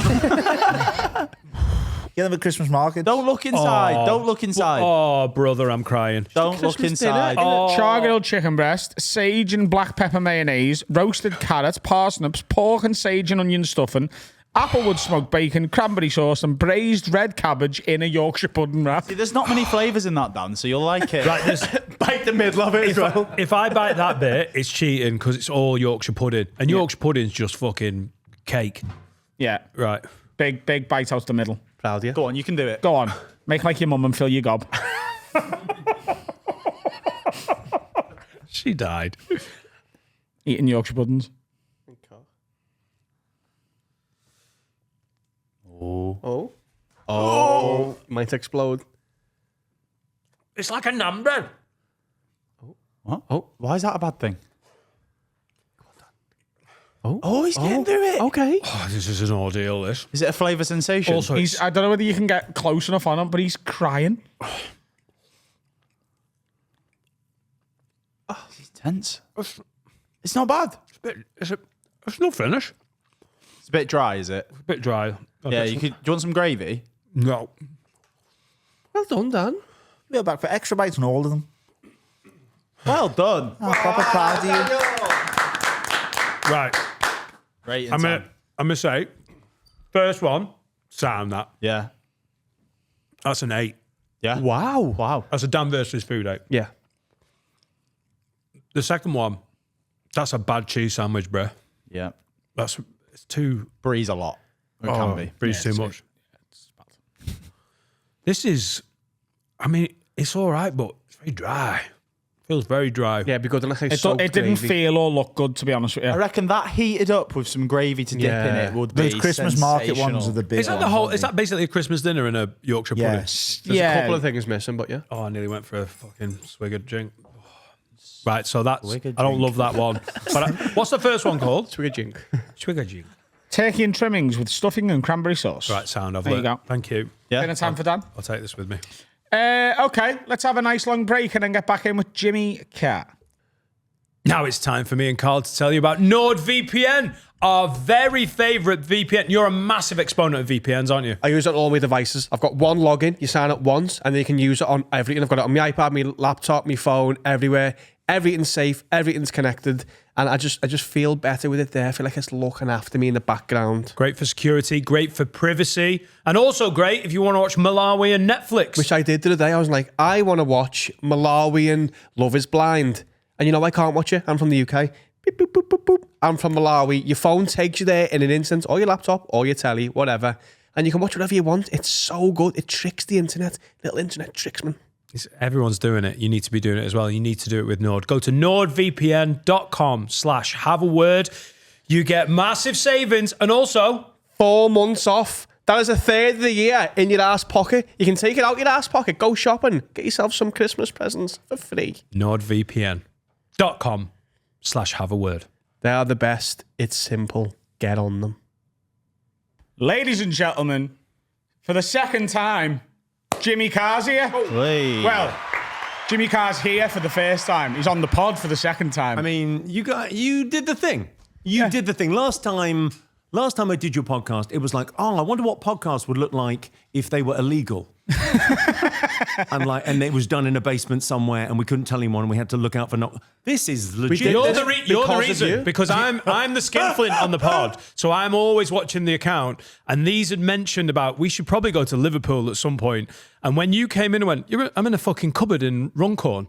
Yeah. After you left, and that was a great episode, and everyone loved it, and it was brilliant. great. I said, we need a new studio. The second you left, because you turned up and gone, why the fuck are we in this cupboard in Runcorn? As you left, Dan went, get on the phone now to estate agents in Liverpool. Literally, we and changed it 'cause of find you. us a better studio But this in a looks better like- place. But you've sort of gone. It's 2.5 Men. You've basically built a frat house as your office. Yes. Yeah. It's fantastic, and it's right in the middle of town. Yeah. It's right in the kind of hubbub of like Liverpool's got that thing, hasn't it? When, like, especially pre-Christmas, people are kind of out doing their thing. It really feels like there's a buzz out there. Well, great. Liverpool's a great city, but like just food options, like Runcorn, we just had this cafe that was ran by, I don't know whether they were fucking, but it felt like they might be. They were Staying- nice people who watched the podcast. Yeah, class. I think they were shagging, Lovely now, weren't people. they? Like, Shagging. what was her name? Steve and Mary. His name was Steve, yeah. Steve and Julie. I Julia. think they might have been shagging at some point. There was always a sexual tension over the chicken nuggets and shit. Do you know what I mean? I wish there was a sexual tension over the ham and cheese toasties. 'Cause But it changed us, and genuinely a big part of it was we were like, we're gonna have bigger and bigger names on this show, and we can't have them pulling up to fucking Runcorn. Well, it's the thing of like, there is a positive aspect to bullying that people don't talk about. Right, there is. Like sometimes you call someone a fat fuck and they go, do you know what? I've got to get to the gym. I've got to get this in shape. And it kind of, it builds you up. And sometimes it's just negative. it literally worked. Dan's lost a lot of weight in the last 2 months. What are you doing? Don't do Come that on, thing. you could Everyone do the goes, thing. are you ill? Are you on the jabs? I've just stopped eating fucking chips all the time. Right, okay. I'm I going heard to an the gym. episode recently where you were talking about there was free chips. Unlimited chips. Yeah, it's a problem. And you were like, oh, it's unlimited chips. But you're talking about like chips, like North Korea, like how many chips as well. Yeah, chips are not expensive. Yeah, that's not a flex. Free chips. Also, I've just not boozed for 3 months, Yeah, the booze will make a difference. so it's been dry. It's been dry. He been a looks dry better quarter. than ever, but he has become more boredom than ever as well. Well, but- so there's a but- trade-off, do you know what I mean? I've got lots of friends in the program. I drink a little bit myself, but I've got a lot of friends that are in the program. The thing you got to remember with giving up the booze is you have to say yes to stuff, and you can't be the first to leave. Yeah. That's the you have to go, right, I'm going out, and I'm staying out until they go home. I can't be the boring one just because I'm a little bit drunk. So that when we were in Glasgow, we did a roast, and it's just gone out on our Patreon. Oh, excellent. That was the weekend where that's the one weekend I missed out. Everything else has been fine. I'm at home. That's roast fine. in Glasgow. And everyone with your went mates. boozing. And Yeah, I that's did. a great town to go boozing as Yeah, well. I did go home early. That was the one that I missed out. If I was going to do this long term, that's the kind of night where you have to be like, just have a fucking iron brew and get involved. But is that not the problem with our world, right? Like the idea, like you guys are doing this, right? I've got my life doing stand-up and movies and stuff. And you go, it feels like we're living in the simulation. It feels like we're playing a video game called life and we found some cheat code where it's excellent. That's what we say all the time. We're playing It's- with the cheats on. It's so fun. And then you go, oh, well, I better have a drink tonight because I'm playing an arena in Liverpool. And then you go, yeah, but that's every night. Yeah. Every night you're doing something crazy. I mean, listen, I'm big on gratitude practices and things, but it's unbelievable. What a world. But like it's also just pints of class. That's the thing that the programme really struggles with is pints are just really class, do you know what I mean? You've not given it up, Dan, have you? You're just having a break. Yeah, I don't want to go straight back to it. Yeah. But Jimmy's making me want to drink. Really? Yeah, a little bit. I read this brilliant book on it. I got turned onto it by Pete Holmes. You know Pete Holmes? Yeah. Really good Phenomenal podcast. Great comic. comic. Yeah. Great comic. He's turned me on to quite a few things over the years. Like he's big into meditation. And he turned me on to this thing called This Naked Mind. And it's a book about not drinking, but it's for people that AA doesn't quite work for them. They don't like the meetings. They don't like that side of it. Don't have a spiritual thing. So they're just not into that. And you read this and it's for people that kind of don't want to drink or maybe want a bit more control over it. Yeah, They've so got, it's like, not the mastery total, over it. I need to quit, I can't drink. Yeah. It's sort of not There's suiting quite a lot me. of people that are in Yeah. that bit, especially this sort of time of year when you're going into Christmas where you go, I don't want to fully go teetotal and it be the big thing in my life. Some people need that. And for some people, it's just like, I want to be in control of this. I want to go out and just have one.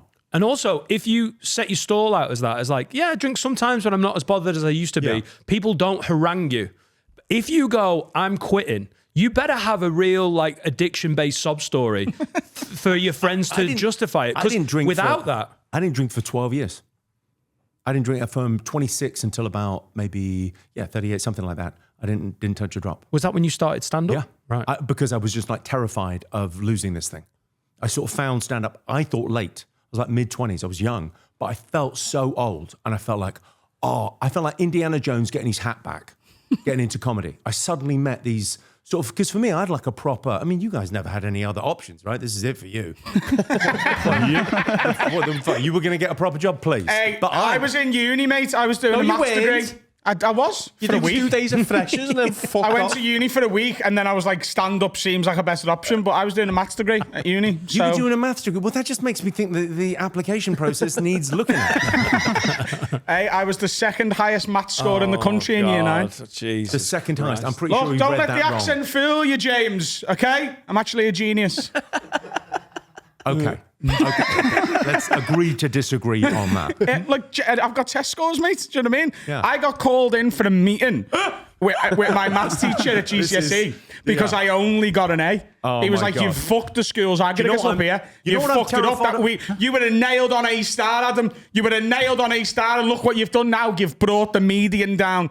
Oh, nice words. You know the words? Median. That's how you know. Median. You know what this boy's terrified of right now? What if Rachel Riley leaves and we get that? Oh my God. I'll be fucking quicker. I'd watch it. Imagine that in a little short skirt. I'll be- with you. Yeah. Oh, and he's you're going to be one. the new Rachel Riley. We're going to be fucked. I'll be fucking quicker than her, mate. Half the time she's like, "Oh, I can't do it." I can in my head. Isn't Don't it even all need in the it pen. is anyway? Oh, everyone could do it on their head at home. It's only when you're there it's tricky. Of course. Is it an earpiece? I thought it was all in it is. Someone's Is it an going, the earpiece? answer's 4. No, the maths is all just she does the maths. Oh, is it? Oh, Yeah. right, okay. That's the Yeah, easiest thing in the world. she's the best at maths. They'd have to get a better mathematician to be sat off camera. With a calculator? How would a A calculator calculator help? doesn't really help you with that. Yeah, I don't know. I'm yeah. not good at maths, Jimmy. No, I got that. But that thing about not drinking for years, like for 12 years, I didn't drink because I just was busy doing this. And when I did it, I kind of was doing 300 nights a year and, driving the next day. I've always thought that thing with booze is you're borrowing happiness from tomorrow. Yeah. And sometimes that's fine. Sometimes it's like Christmas, you're all getting together with the family, you go, do you know what? It's going to be a rough day tomorrow. I'm going to sit and watch sitcoms and do nothing and ordering pizza. But most of the time, I want to do something the next day. But here's the thing, though, is, again, this is the thing the programme doesn't teach anyone, right? Pints of Is the glass. next day, you can just borrow it again from the next tomorrow. Adam's in a lot of debt. Yeah. Well, that's sort of how my He parents started worked. off just having one day at a time, and then he was having 2 days at a time, building up a tolerance. Yeah. He you owes know. about 25 years of happiness. It's all right. He's a maths genius. He'll work it out. You knock that off the end of your life, bish, bash, bosh, live to 85. You're done. Do you know what I mean? I also think a lot of comics tell themselves they need a pint to be funny to gig, which is To go on stage. Yeah, like if you're a new comic, get that out worst of your advice. mind. Like Yeah, that you is wanna be in control. Maybe have a pint afterwards if you're not driving fine. But whoever thinks like early doors that a pint is going to loosen them up, it's I such got a great dangerous advice. thing. I was in Edinburgh. This is maybe 2000. Yeah, maybe 2000. I was up there backstage. I think called So You Think You're Funny. Little competition in Edinburgh. Fabulous to go and see. Karen Corrin used to run it. It was great. And Johnny Vegas was hosting this night, right? And I didn't know Johnny. I'd never met him. I'd seen him on telly a little bit. And he was drinking pints of Baileys and Cointreau, half of each, stirred, which he was calling luxury Gaviscon. and he grabbed me by both shoulders. I went, all right, Jimmy, innit? Yeah. Don't be like me. And I went, we're not going to have a problem. I'm going to be fine. Pints Such a of great guy. That's a decadent drink to be drinking pints of, innit? But he thought somehow the Baileys and Cointreau together, because it tasted a bit like a Gaviscon, would take the edge off his acid reflux, which was. I'm going to let you in on. Do you want a little bit of showbiz insider gossip? Always. Johnny Vegas is not a doctor. He's a not medically mathematician, qualified anyway. He's as medically qualified as he is a mathematician. Well, then he can see to me any day. Then he got really close. Apparently. I want to explain something.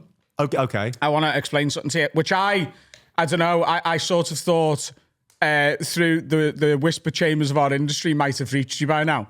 But in our lobby, and we can put a picture of this in here, we have a big print on the wall. I saw that coming in. And it says, "We're fucking massive, Jimmy." Yes. Have you got any idea what that's in reference to? I remember the last time I was on the show. So last time you were on the And show...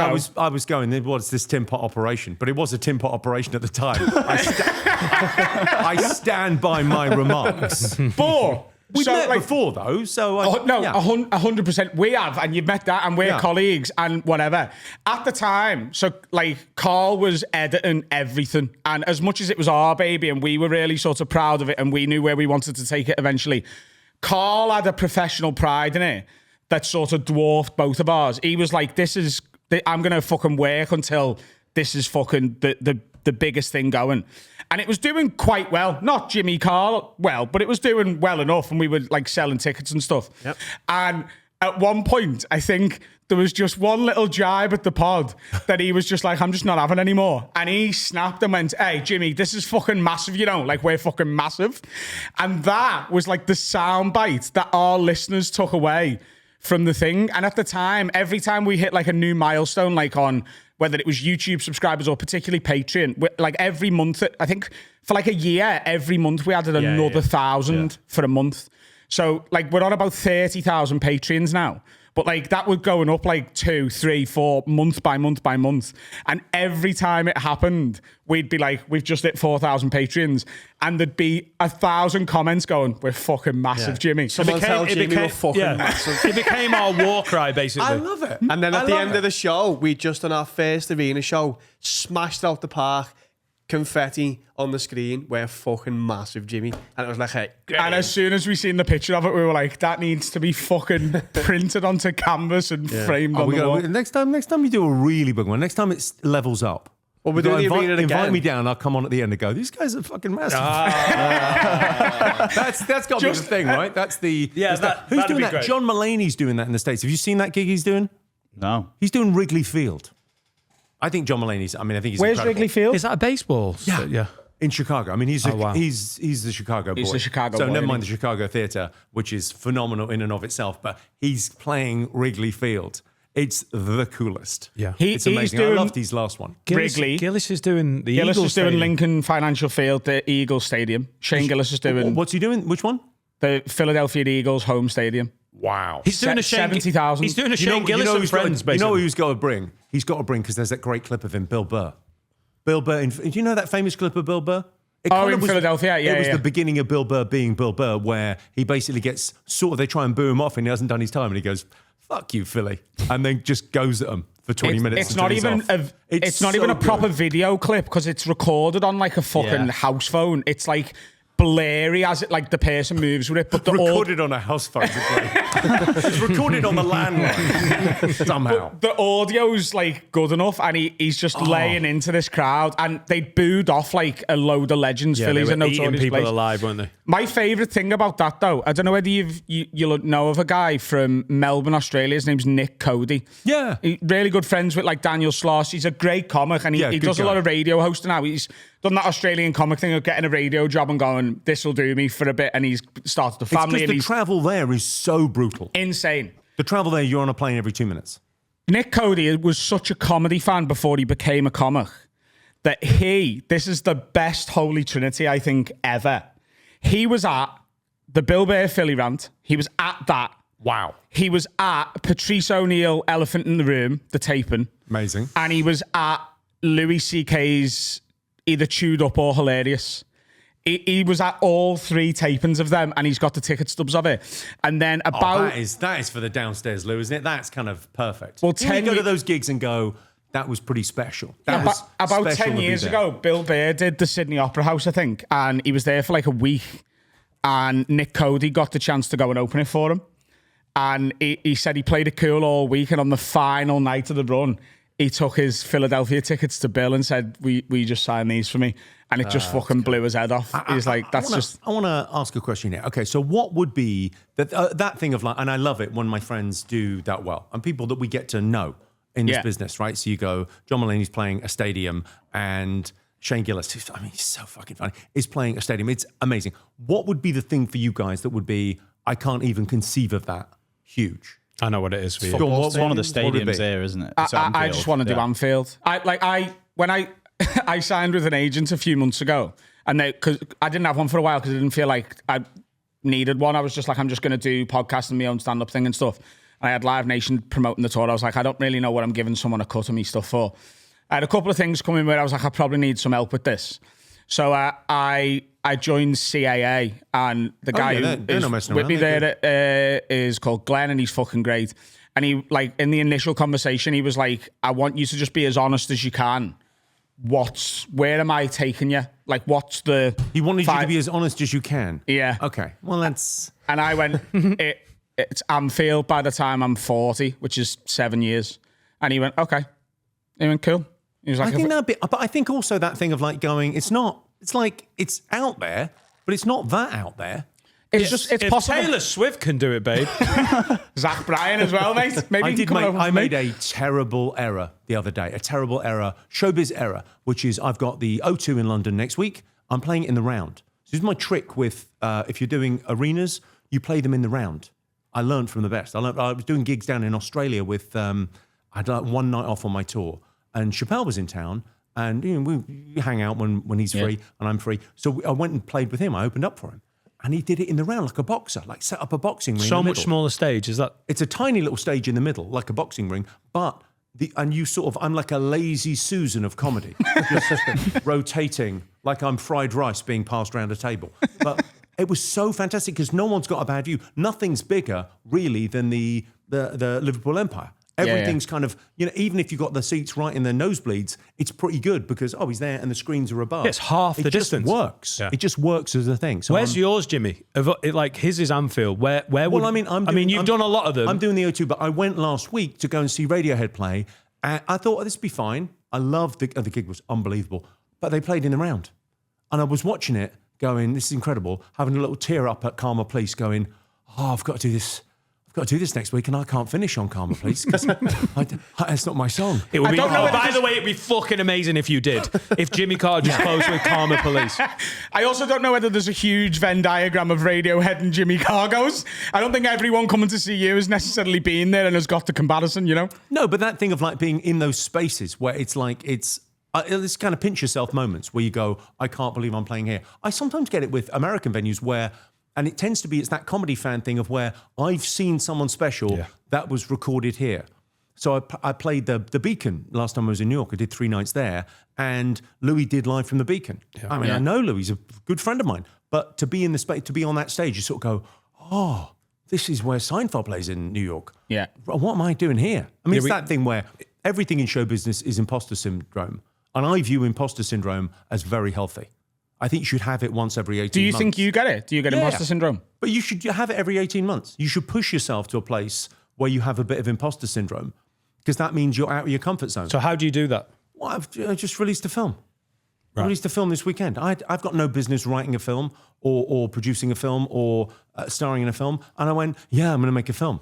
And no one said, no, and no one laughed. No one, well, they did hopefully at the movie, but no one went, that's ridiculous. Just kind of they let me do it. And I felt like I don't belong here. And then they just... We've naturally come to that. Obviously, we had that on our agenda, but like, tell us about the film. I know the sort of the base of it, but tell our listeners and tell the boys. Like, not in a cynical way, but it was slightly movie maths in that I went, right, I'm on board. What do people love about? Yeah, you'll be good at this. What do people love about like British cinema? Right, they love a bit of period drama, the Downton Abbeys and the Gosford Parks and all of that stuff.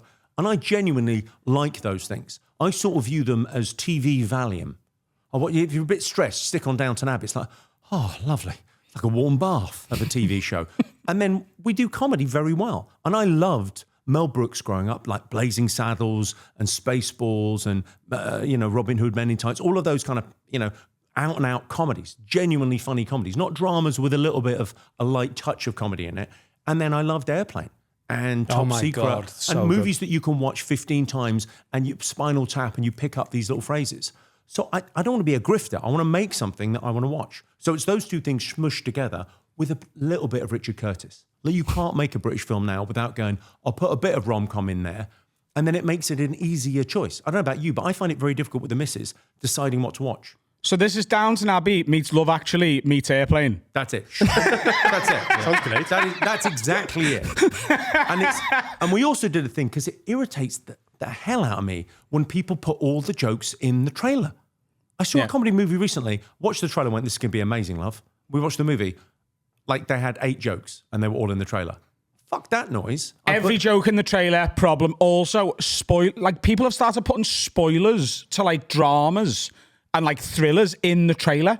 Like, the spoilers in it. It's like, oh, this is going to happen as well. It's like that the whole movie is leading up to that point. I love it when you see something and you've been recommended it and you haven't even seen the trailer.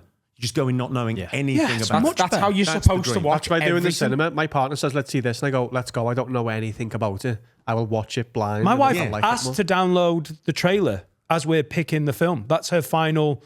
So if we're at the point where she's like, oh, I kind of fancy that, I just want to watch the trailer, I'll leave the room. I don't need to see 3 minutes of what we're about to watch. You're a bit of a nightmare when you're recommending stuff for this. You love telling people something's not going to spoil it, but you want to tell them. You'd be like, oh, you've got to go and watch this thing. And I'll be like, all right, I will. And then you go, this doesn't spoil it. No, and I go, no. Selling it. Yeah, because I go to you, did you know this before you watched it? And you go, no, but it doesn't matter. It happens about 20 minutes in, so it doesn't ruin the end. I'm like, it doesn't matter. I just don't want to know it. And then I can see you sitting there with your little tism fingers being like, I just want to tell them. We've got a film podcast too where we talk film. It's like the Edinburgh reviews where they quote a joke or something within the review. You're like, just... Who's got the film? Me, Finn, and Harry. Over there. Well, you better have reviewed my fucking movie. Happily, if you want to come on this that film podcast, you're more than welcome. All right, I got time. I'm not at the arena till 8:15. We're fucking doing one afterwards. We're doing a special version of your podcast in here afterwards. We haven't seen the film, Jim. What do you mean you haven't seen the film? We haven't seen It's not out yet. It's out tomorrow, isn't it? Send us a cut of it and we'll watch it. Did they not send you a cut of the movie? No. They didn't send you a link? Send us a press release. This is we're clearly we're in a lot of trouble if we need to make 15 quid out of these two. I'm not sure I can watch it just yet. I'll tell you why, because you've got Damian Lewis in it, haven't you? Yeah, we've got And Damian I'm Lewis. currently rewatching Homeland with my missus who's never seen it. And I feel like the character he's going to be in your film is going to be quite different to the similar character. to the Marine No, 'cause turned he terrorist plays the- spoilers that he No, he is. plays the Lord of the Manor, and then he converts to Islam about halfway through our movie. It's quite it's Classic different- Richard Curtis. It's a very different take on Downton. Yeah, I mean, he's really good in it as well. Because the thing about being a stand-up, right, is the feedback loop is immediate, right? You tell a joke and it's funny or it isn't. It's binary, right? So like every night of the gig, I get out a bit of paper with the new jokes that I've written today, and I try the new jokes, and you go, yes, no. It's great, right? You get an immediate feedback loop. Make a film. It's like, well, I thought of that 2.5 years ago. And then you're at a screening and you go, oh, it works, does it? Good. And then you feel that saying to the audience, too little, too late. Are you packaging the film as non-binary to appeal to the woke crowd? Oh yeah, that's my core audience. That's my core audience. They love me. How involved were you in the whole thing? I know you wrote and were in it, but how involved were you in like the casting or like the editing room? Pretty involved. I mean, it's like my friend Chris Tickier sort of was kind of the main guy on it, and Danny the main producer. So like, I was involved. I mean, it's a team exercise writing a movie. So I didn't write. I mean, I wrote it, but I wrote it with my younger brother Patrick and the Dawson brothers. We're like 3 dudes we know and we've known for years and write a lot of telly. So we all kind of wrote it together, it's fun being collaborative. It's fun sort of being in a gang. Because that's kind of what I miss about the clubs. That's what we are. That's Yeah. what this is. Like, genuinely, I went to film something today. We ended up doing something else, but like this, and this sounds like I'm sort of sucking myself off a bit. We're doing our live show again at the arena that you're at tonight, the M&S Bank Arena, next week. And it'll be sold out again. There's, very, like, the last sort of dotted tickets around. This is the 3rd time I've got to headline it. Twice with this, once on my own. I loved headlining on my own. Getting to say I've done an arena, hometown arena, is something that so few people, and then so few comics even, will ever get to be the person who does that. Yeah. It is never, ever as, like, cool and has the same impact on me, professional pride and everything else, than when I do it with these. Like, when I got to do it, I was like, this is fucking amazing. Not that like I want to play it down at all. It was nothing on the feeling of when we did it together. There's the same sort of package of photos as the one that we've got printed with your name out there. There's one of me and Carl. Because you got to understand, me and him went to school together from year 7 and then became really close in 6th form. You went to school? Yeah. It was a while ago now, Not the same classes. Yeah. I forgot most of it. But there's a photo of me and him at the end. Like, because we did the full show and then we got our friend Johnny to DJ as we all just got like drunk on stage at the very end and turned it into a bit of a party to send people off into the night. And there's a photo of me and him. And I've just got like my arm round him, I think. And we're just watching nearly 10,000 people go into pandemonium after, watching like this mental idea for a live podcast show. Because we don't just sit around doing this at the live podcast shows. And it was a culmination of 12 to 14 years of friendship. And I was like, there's nothing I could achieve in stand-up even if I got to do Adam Rowe at Anfield, I don't know whether that'll match that moment. No, because I can't share it with you. I can be there and support you, but I can't be like, we did this. Yeah. Well, it's interesting, that thing of, people listening to this might not relate to the stand-up stuff, but the idea of like friendships. Because I think that like there's a lot of talk, especially, in the manosphere, talk a lot about mental health these days. And it's that thing of you can't do it on your own. We've all got dispersed identities. So who you are is who you are, but it's who you are with your audience, with your best mates, with your family, with your girl, and your acquaintances, your colleagues as well. It's that weird thing of like, you can't fix what's going on in there without having those links to other people. It's such an important thing. And I think there's a really good Australian thing where they talk about guys that don't go to therapy. Men won't go and see a therapist. But this woman had her father, I think, was very depressed after the death of her mother. And she set up this thing. It's like become quite a big thing in Australia now, where it sheds. Because men won't talk eye to eye, but they'll talk shoulder to shoulder. So they just have to give them things to do. They go, yeah, can you fix this bike? Yeah, all right. And then there's 4 of them fixing a bike and getting everything done. And that's where the mental health, where the good thing happens. The therapy they can bike work shed. together. I think male friendship is always focused on doing something. Yeah. All of the times where you're just like, I've never known any of us go, do you want to just come round and have a cup of tea or we'll have a chat? It's always, we're going to do something. We're going to go and watch a match. I We're always going to find go. that it's crazy. I like that. I get home and I'll have seen an old friend, and my girl will say, "Oh yeah, how's his kid doing in school?" But no, didn't come up. I've got a We were theory busy about doing this, something. We were fixing a bike. Yeah, but like she's like downloading information. I'm like, nah, we were doing something. I've got a theory about that. I've started writing this as a stand-up bit, and I don't know where I'm going to take it yet. But me thing is, right, I think men have figured out. I think the way a lot of, and I'm generalising here, obviously, I think the way women work is I need to know as much about you as possible so that I know you're safe for me to be around. Whereas I think the way men work is every new opinion I find about my friend could be one I disagree with, so I just don't want to know. It's just, I just want to know as little as possible. It's like, he's my mate because he supports Liverpool and he likes Guinness. I don't need anything else. We can talk about the match and we can have a pint. Why do I need to know what he thinks about anything? Yeah. What? I think there's a really interesting point there of like, because there's a weird thing at the moment where people think they have to agree with someone to be friends with them. It's like, what are you talking about? Yeah. It doesn't matter. You could be left or right. Doesn't make any difference.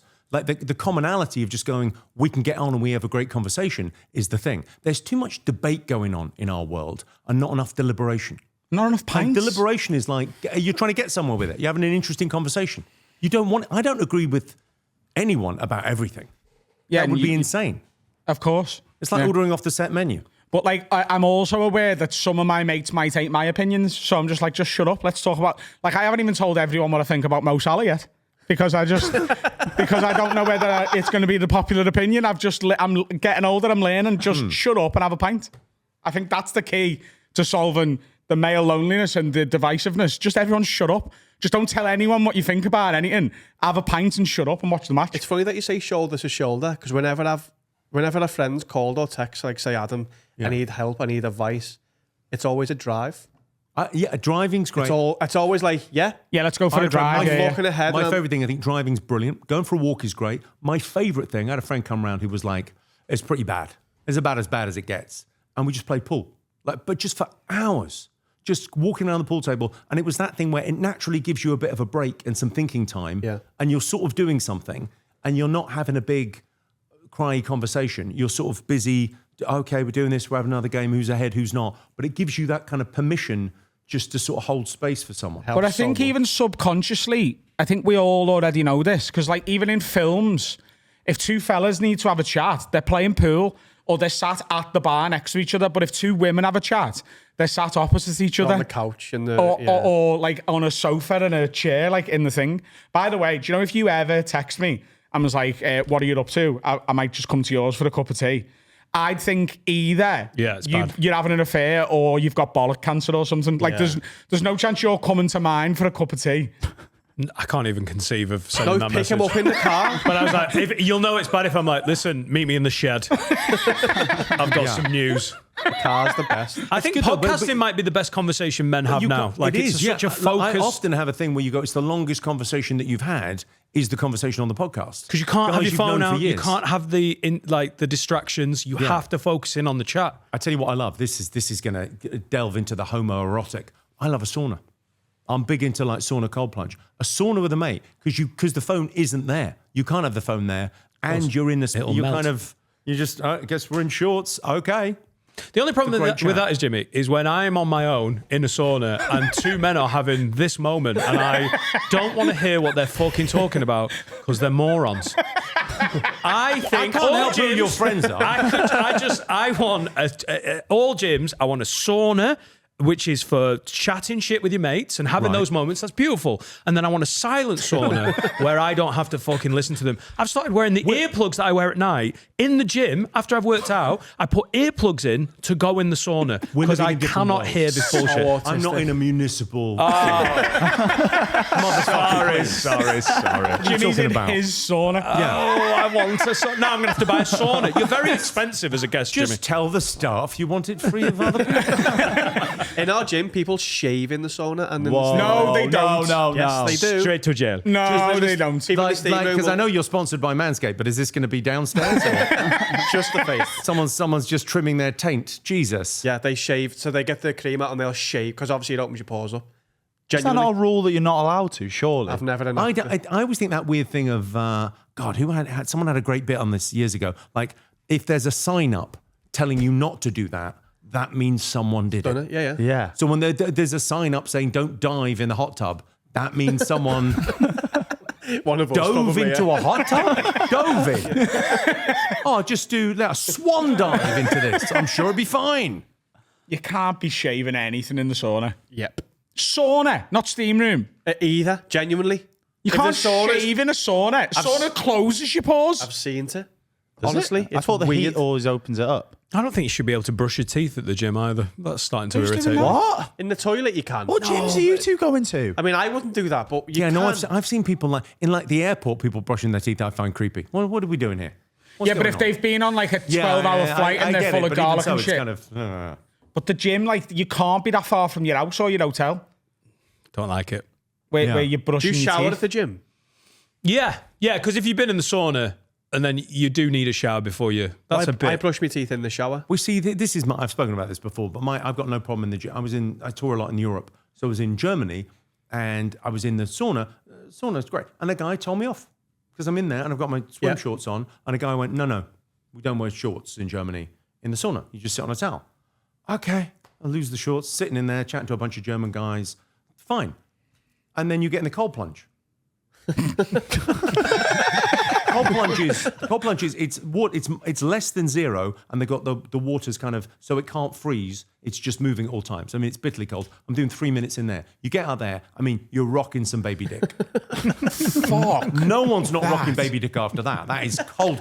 Yeah, but that's the great equaliser, Then innit? you get out. And new people walk in and they've not seen you in the sauna. And you feel, well, this is... Guys, could you just come in the sauna for half an hour and I'll give this a fluff? Below zero for the cold plunge. Yeah. I go cold plunging here, but I get in like the baby one. I get in like the 9-degree one.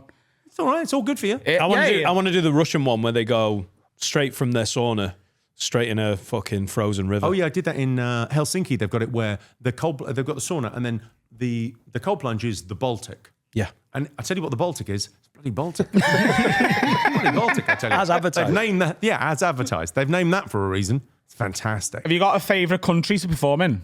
A favourite country that isn't like a English first language. So like not England or America, like somewhere in Europe or Asia or one Saudi of the other Arabia. ones.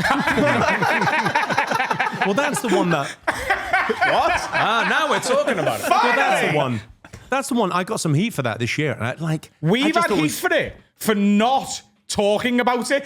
There's Oh, a no, guy who comments on every episode and goes, another week passes and still no comment about the Saudi Arabia Comedy Well, Festival. I like the thing. I mean, I'm very happy to talk about it, but I went over and did it, and I mean, I loved it. And I like that thing of there's a weird thing. The same people that tell me diversity is our strength are the same people that tell me don't go there, they're not like us.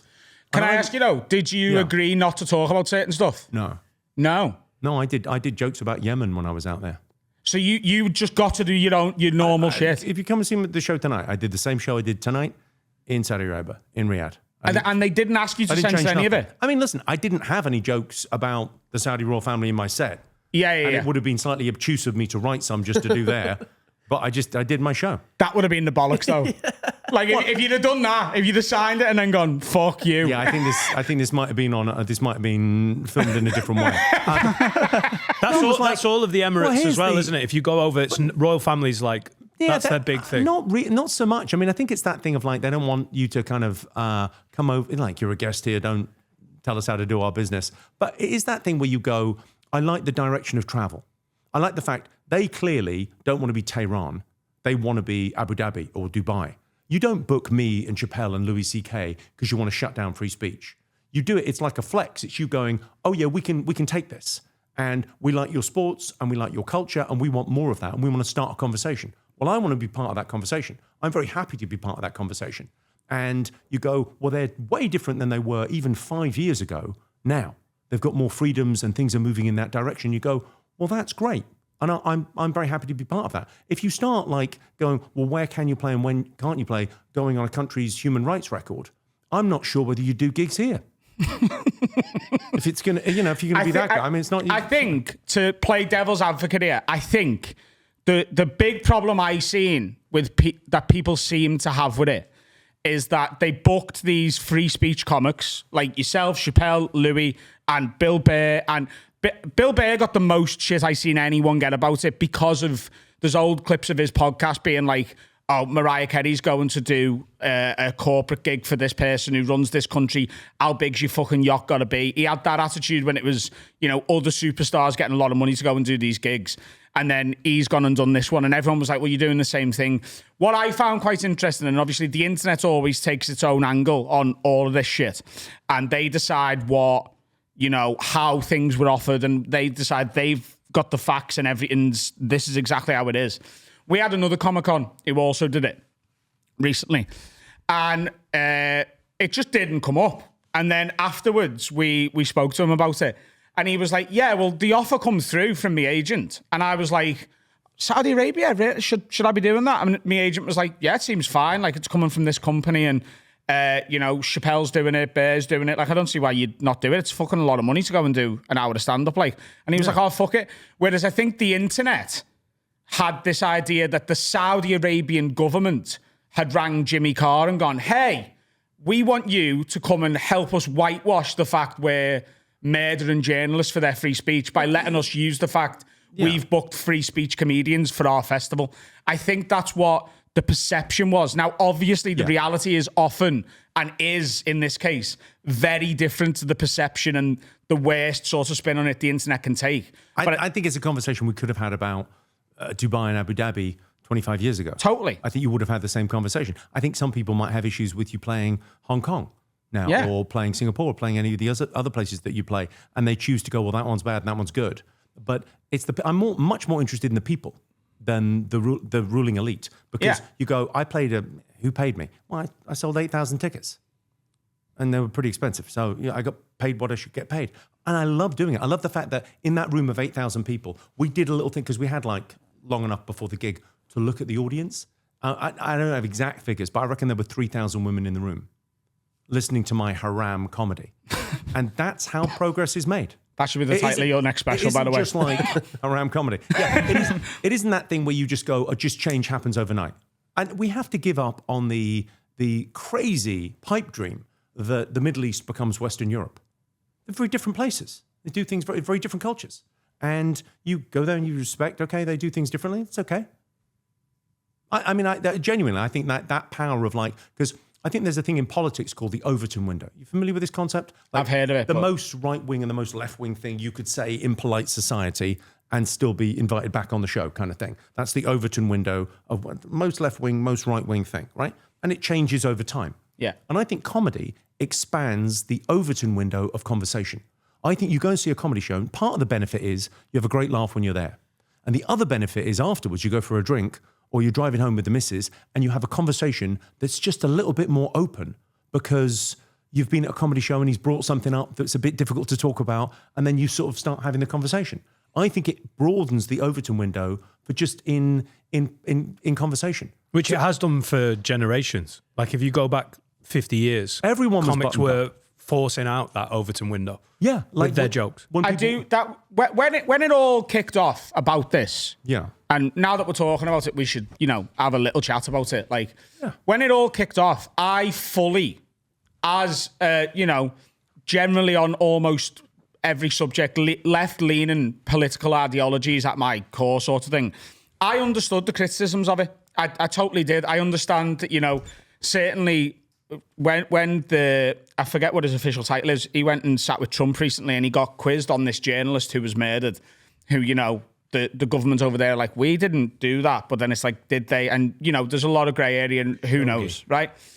I understand that if you are going to be, and there's a lot of people who are professional critics of everything that happens everywhere.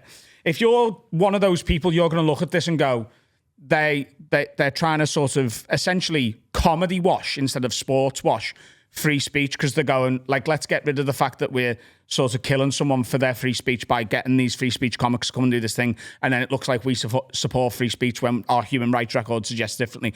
I understand that criticism. I then seen certain comics who'd perform there, and you saw very similar sorts of conversations to the one we're having now, where it was, actually, I think this, and Ahmed Jalili was the first one I seen make this argument, was, I think this moves the conversation forward. I think this festival, as problematic as you can deem it to be in this exact moment, I think it is a step in the right direction. It's the direction of travel. You know, this could become, you know, a step in the right way. And then I seen other comics talking about it going, what a load of bullshit from Omar Jalili and these other people who've done the festival. That's a load of shit just because he wanted the money to whatever. But these are comics that I know have gone and done the Laughter Factory in Dubai. One comic in particular I'm talking about, I did the Laughter Factory with them on the same tour of it. And it's like, we drove through the fucking middle of nowhere to get from Dubai to Abu Dhabi.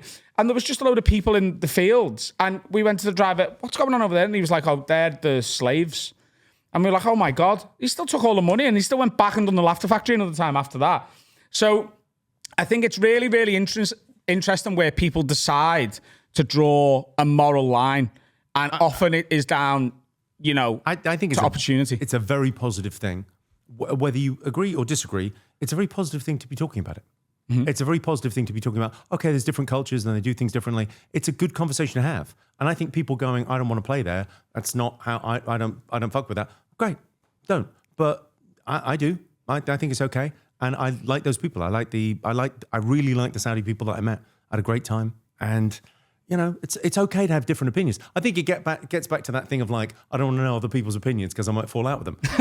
It's fine. You can land differently on stuff. You can have the same information, land differently on it, and go with God. Do whatever you want to do. Totally. I think it'd be really, really great, and I think it would be really quite the moment if that festival continues. If there's another one and another one and another one, and eventually that clause is not there. If they ever go, say what the fuck you want. I'd love it. I'd love it to be if they do it again and again and again, and it becomes a thing every year. I'd love it to be that no one is dragged for hypocrisy. That no one is dragged for playing it in the future that went, oh, they shouldn't play that now. Because that's the thing that you go, people change over time. That's what we want from governments. That's what progress is, right? Yeah. You want people to change over time. And yet we drag people for hypocrisy. So Bill Burr gets a tough time because he said that about Mariah Carey years ago, and now he's choosing to go there and play it. Well, okay, people change their view over time. Let's let that happen. That's fine. That's just growth. I also think that sort of halts progress and stuff as well. I know, like, there was a lot of podcasts that, like, Trump did during the last election cycle. And one in particular, Andrew Schultz's podcast, Flagrant. Schultz is a friend of mine. Really good friend of mine. He's been so sound to me and he's great. And they had Trump on. I didn't like that. You know, I look at that and go, what are you doing? And then since the election, because it's been pretty fucking horrific, you know, there's been like Schultz on his show has sort of turned and gone, I don't like any of this. I didn't vote for any of this. Wouldn't have platformed any of this. Don't like it. Now, the criticism of that obviously is, well, you know, it was politically blatant. We, the left, sort of told you what was going to happen, and that has happened. But I don't really understand the point in like going, oh, well, fuck you, you vote, you like whatever. It's like, well, these people have now changed their mind and they're now trying to join your side. So let them. I think there's a bigger thing going on there, which is about deplatforming. I'm not for it. I'm for platforming. I'm for having conversations. I'm for chatting with people, and we don't tolerate things we like. We tolerate things we don't like. And we have a conversation, and there's no such thing as political violence. Violence is politics by other means. So you have a conversation, and you maybe have a conversation with someone that you don't like him. But otherwise, what are we doing? We're just sitting in an echo chamber, all sucking each other's dicks. We all agree about everything. This is great. This is how the world should be. That doesn't get us anywhere, because you can't just write off half the world and say we're not even going to talk to them. You have to listen to their opinions and talk to them. And I think there's a strange thing that's happened in this country where there's almost been kind of, and in America, almost a gentrification of the left, where they don't listen to working class people and they become the party of the urban elite. And that's, you've got nowhere to go if you're naturally a creature of the left. Yeah, you're losing your base anymore. if you ever want to win an election as well. Yeah, because so the blue collar in America now have gone to the right, but because they just left that open field, that Overton window, they went way to the left. And then, so there was this sort of central space of going, yeah, we're concerned about regular stuff. Our heating bill's too much. Gas is costing too much. The regular household bill stuff that people really care about. That's always kind of the top issue. It's a really interesting time. I think more conversation, and if they deplatform people, or no conversation, and I think that's also You think real. no conversation? Just everyone shut up and have a pint. It's going to really damage the podcast, Adam. That's the no, but like we can do it. That's what we're just like. an hour of silence. And pints though, Have like a pint. Have no words. You have to change the title. Have no words. But I think Kamala should have done the podcast. She should have done. Joe Rogan bent over backwards to get her on. We'll do it anytime. We'll travel to you. We never travel. We'll go there. Bent over backwards to have her. Didn't want to come on. Didn't want to have that conversation. I think that because that conversation is now, I think we've traded as a society, not just us, but the Americans globally, we've traded expertise for authenticity. We want people to seem authentic. It's that it used to be the old thing people in politics talked about. Is who would you want to go and have a beer with? And that's probably the person you're going to vote for.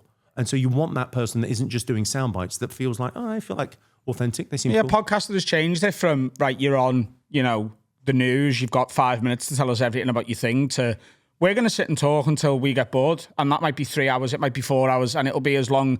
And I'm going to ask you questions about your policy and give you an unlimited amount of time to reply to it. But I'm also going to have an unlimited amount of time to question you on it. And I love that, because I think it used to be that thing of like, it was about sound bites and headlines. Yeah. And that kind of, you're summing things up, and it was very sort of limiting because the conversation wasn't very nuanced. And then suddenly, if it's a 3-hour podcast, you've got nowhere to hide. You're going to be you. You're going to leak. Yeah. Wonder if it'll turn to the point where the next election in the UK, because I don't think it'll be a Keir Starmer because everyone hates him because he's a big ham-headed twat. Whoever's leading the Labour. I hope this is going to go really wrong if he's not fighting the next election. No, it's up in the air, isn't it? Is it? Yeah. But whoever it is, imagine if they're in here and we're asking them so Keir, right, you're 2 inches inside your ma, your dad's God. 2 inches inside you. Do you go forward or Asking back? Andy Burnham, what colour's your fucking bin like? Should we have a little break? Yeah, let's have a break. Oh, right. That was good though, right? Carl, what are you doing on December 20th? I'm with you and the boys at the Have a Word live show in the arena in Liverpool. There's still some tickets left. You should go and get them. You're not going to win them out. Because look at this. He's going to get his top off, ladies. And you want to see that live, don't you? Be honest with yourself. Yes. HaveAWordPod.com. Oh, come on. Ladies and gentlemen, just before we do this final section of this week's Have a Word podcast, go to ticketquarter.co.uk for the final 80 tickets for our show at the M&S Bank Arena on Saturday the 20th of December. And if you're not already a Patreon, the fuck are you doing with your life? Patreon.com/HaveAWordPod. The roast of Have a Word 3 has just gone live. One of the best things we've ever done. Major Netflix level production shot at the King's Theatre in Glasgow. And in addition to that, you get the entire back catalogue, including the 2 previous roasts and everything else we've ever done for £3 a month. Fucking grow up. Go and do it. Yep. We've got some questions. I wish all ads were like that. I'd love it if the M&S Christmas ad was just someone going, fucking grow up, fucking 30 quid for a turkey, fucking buy it. We should do them. Fucking grow up. Buy it. But can you imagine how talked about that advert would be? It would be the advert of the year. John Lewis don't need to spend 7 million sending some old cunt. We'll do it for 3 mil. By the way, I made that mental by playing a bed underneath that. That was Jimmy Carr doing a Scouse impression over some drum and bass. It felt fun in the room. It felt even more mental on the podcast. Remix that for the arena. Craig Gallagher says, stand-up question. Got a question for you, Lids. Been watching reels of Lewis Capaldi on chat shows, and he always comes across really funny and has good comedic timing. It got me thinking, who is a celebrity that you think would be a decent stand-up? Love the pod. Keep up all the good work. And that's from Craig. Got any thoughts on that? I've hung a bit with Lewis Capaldi. He's a really funny bloke. He's really, He funny. rips the chat shows, doesn't he? And It's very just so sort of funny. self-deprecating and whatever. He's got that thing. I think he's troubled enough, and this is not a dig in any way. I think he's mentally troubled enough to be a great stand-up.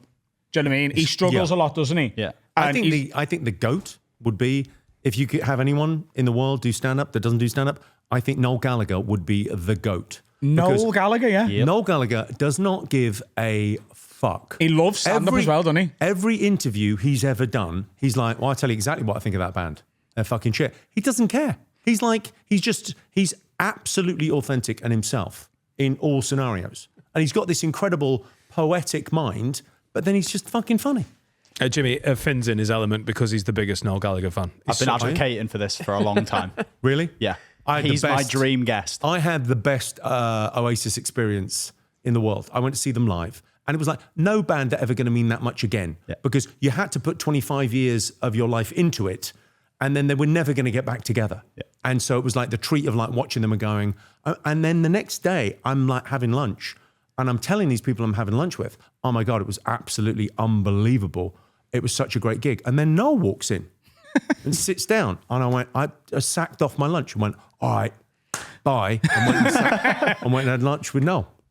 Much better. Yeah, that's much more more fun. That's better. So Hang on. Do you know Noel Gallagher already? Yeah. You didn't just go. Listen, I was there last night. So Hello, I'm also famous. yeah. No, I know Noel pretty well. Yeah. We he's got very- Finn he's to very meet funny. him this year. So Noel was backstage at the O2 after Shane Gillis's gig. And I'd met Noel once before because he goes to a lot of stand-up, doesn't he? Yeah. And I know how big of a fan he was. And the last time I met him, we had a good little chat. He was like, I fucking know you from somewhere. I think my daughter showed me some of your clips and whatever. And so I just went over and I was like, I've got to take the opportunity. So I was like, how are you, mate? You all right? And he was like, oh, fucking hell, Scouser, how are you? And I got talking to him, and all I was doing was, let's just try and bring Finn in for the moment of his life. So we got him to meet him. And then backstage afterwards, because he just went and spoke to Shane for 20 minutes and then he got off.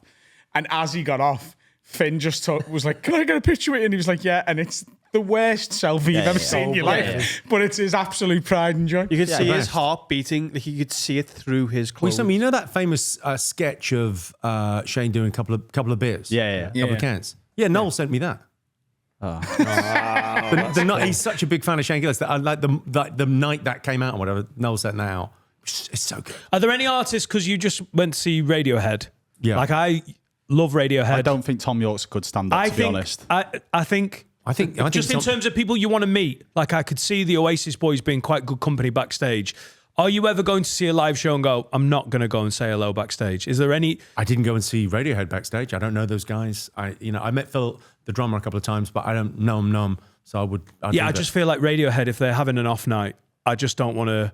I want to detach who they are with the music. I'm happy to keep those separate. Yeah, I mean, I think that thing about, sometimes you meet someone and it's very nice, and it's a weird thing where you can kind of, there's a shared, I know what that's like being on tour, you can chat about something or whatever, but it's fun. I think quite a lot of musicians spend their lives on tour buses watching stand-up comedy. Yeah, and equally we spend our lives with headphones in listening to music. There's a nice kind of relationship, but we're not rock and roll. We're kind of, it's that weird thing where it's a great line by Robbie Williams got interviewed, and he went, I'm an entertainer in the truth sense. If you don't love me, I don't love me. And I think stand-ups we're sort of... What the fuck does that mean? It means if the audience don't love him, He's not doing it right. he doesn't love himself. That's his validation. His identity, his sense of self is tied up in the audience reaction. I think comics are a little bit different to that. I think we're stand-up. Stand-up is like showbiz adjacent. We're nearly in show business, but we're not quite. Because, we want to be loved and we want applause and we want laughter, but entirely on our terms. Yeah. I'm saying this thing and I'm trying to make it work, and I don't know why it's not connecting, but I'm going to make it work. Whereas showbiz proper is about, it's what they think. It's the difference between an entertainer and an artist. I don't think musicians ever walk off and go, they were just fucking too thick tonight. They didn't. There's a works doing. Yeah. There's a bunch of female teachers at the back. They wouldn't fucking shut up. Also, I think as a stand-up, if you take yourself too seriously as an entertainer and go too big on the visual or the outfit or any of that, it takes away from the message you're trying to get across, the purity of a joke, maybe. You know what I mean? Like, I like that stand-up is slightly adjacent to that, where it's not taking itself as seriously as a performance. We're supposed to laugh and make fun of everyone and everything. It just boils down to a guy talking. Yeah. But it's also the fact there's no barriers to entry to what we do. So no one watching us, there's a weird thing where everyone's been funny. Everyone's done a best man speech or said something hilarious in school or been funny with their mates. There's no barrier to entry to that. So everyone's like done a little bit of what we do, but then doing it, like everyone's funny with their friends, and then there's funny with strangers, and then there's funny with strangers for money. And There's everyone different could layers. have got on stage and tried that in front of a... There's feel never like been a youth academy where you're like, you're just not good looking enough to be a stand-up. You're not looking like you've got the body for it. There's been no gatekeepers. You're your own gatekeeper. But it's The a newer- uglier it's a you are, newer the thing. better shot you've got. Yeah, It's a newer thing because, there's been the music's been there for the longest time, right? It's that universal language. Which stand-up's pretty new, really. Yeah. I think you trace it back. What we do, like selling out theatres, it's like George Carlin and Richard Pryor, right? 30, 40 years, innit? Like, That's new. Yeah, That's like new. That's like you think this is like we get to do sort of things for the first time. Do you know Like the we're first chatting time about I guys earlier playing stadiums. I think that might become a thing. If people have a good enough time, that might become a thing. But arenas certainly were not a thing when I started. No one had done it. And then like I think it was Lee Evans maybe that was the first. He started doing loads of them. I think he was the first one to really do it. But then Peter Kay, it's just like it's nothing to him. It's like he's playing a club. The first time I sort of became aware or even thought, because I grew up with stand-up and was obsessed with it as a kid, and that's sort of why I got into it. When I lived with Danny McLaughlin, it was the morning, that's such a weird sort of specific day to be able to tell you. The morning that the Brexit vote came in, that it had gone to leave. Danny catastrophizes everything, doesn't he? Everything like is like, oh, we're all going to die and the aliens are coming and they're just going to bomb us and it's all going to be sad. So that morning he was like, it's over. He's like, economically, he was just like really in a hole of it. He's like, I can't believe it. And he was like, stand-up's done. It's gone. And I was like, what the fuck are you talking about? And he was like it's going to go. Like people won't be able to afford it. And I was like, it's fucking like an evergreen art form. And he was like, it isn't. It's been around about 30 years. Like that's it. And I was like, oh, yeah. Like, he's absolutely right. What we do, comedy clubs and, like, the theatres... it's pretty new. ...is relatively new. But in the 40 years that it's been here, it's been recession-proof. I did notice the thing, the last recession. I noticed the thing, no sort of dip in ticket sales. People didn't buy drinks in the interval. That was the difference. Like people went, I've got to have a night out. I've got to go and do something. But I think it's that thing where when there's tough financial times, I think people go, right, we can't afford the new car or the holiday, but they're not going to deny themselves a night out. Some people need it. Like you can see them sometimes in the audience. You see people that absolutely need this. They need to have this laugh. It's a way of kind of making everything all right. You might have to be their favourite stand-up. Like if everything's great, you might go and see 5 stand-ups that year. If things are tight, you are going to go and see a stand-up, but it's maybe just your favourite one or whatever. Yeah. Well, it's that guaranteed thing. It's like when you go to the festivals or whatever, you've got your guaranteed, I know I'm going to love that. And then sometimes you sort of take a chance on something. And I think that's why I love kind of that gateway drug thing of playing a big room. And then people go, right, oh, we had a great night out. It was really fun. And then we'll go and see something else in the theatre. And then they're in the clubs. And then they're above a pub somewhere watching new spots. It's like the more you get into it, the more kind of you can get...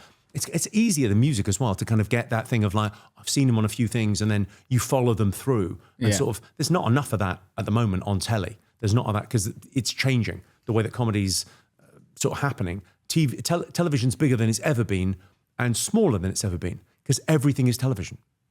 Yeah. You know, at Facebook, we're in a class action suit in America recently. The American government said you're a monopoly of social media. And Facebook went, we're not even social media. Only 5% of what they do is people talking to their friends and looking at their pictures. 95% of Facebook is people watching videos made by other people that they don't know. That's television. Yeah. And Instagram is television and TikTok is television. Everything's television. It's been great for stand-up though. It's been because there incredible. isn't a commissioner of that television. No, we've now got people watching stuff on their phones that anyone can upload. So it's a beautiful meritocracy that it just never has been until 5, 6, 7 years ago. But it's bigger and smaller. So comedy movies don't get made anymore. Like I've got a comedy movie out this weekend. That is a miracle. That's a proper straight up miracle because they don't make them. Like if I say, oh, name your favorite comedy movie, it's going to be Anchorman or it's going to be Team America World Police or maybe The Life of Brian, but it'd be definitely something from 15 years ago. Team America World Police. It's one of the best It's things. just never not fucking hilarious. Yeah. It's just so I watch funny. it about once a year, and every time I go, how do I not remember that joke? It's so good. Those guys, they're just incredible. But they don't make those kind of big budget movies now. Like the Tonight Show's being cancelled. Loads of kind of American late night things are kind of falling away. And you go, and people don't even want that job. It used to be that the biggest comics in America would desperately want that job. Now they go, no, I sort of work for myself. I do my podcast, I do my gigs. I'm happy. Yeah, Conan's the proof of that, isn't he? He's left his late night show and now he's doing his podcast that's as big, if not bigger than and the podcast as well. Was. Like I did his show maybe 5-6 times. Maybe, I don't know, whatever I did. Like stand up on the show and then a couple of chats with him. Yeah. And then I went and did his podcast and it's the first time I met him. Yeah. And it was like, because the show is like such a well-oiled machine and you're sticking out an hour of live TV a night and you're doing the monologue and whatever. And it's like the first time I really met him was doing the podcast and we sat down and just had a proper conversation for an hour and a half. It was just glorious. It's just lovely to have a chat with him because he's such a funny guy. Yeah. He's Yeah, great. but people are going to feel like that listening to you here compared to 8 out of 10 cats. It's really funny. It's bang, bang, it's great. And then you actually meet someone and learn about them with a podcast. Yeah, no, it's a really interesting thing of like there's a I think it's better, and I think it's kind of what's lacking in our society. I think people need more conversation. Everyone's kind of slightly. It's not just working from home. People live from home. They get the food delivered, and they're not going out to the cinema. They're watching stuff on TV or their phones. It's like convenience is the death of community. I read an article about it recently. Like, yeah. There's also genuinely it was a thing.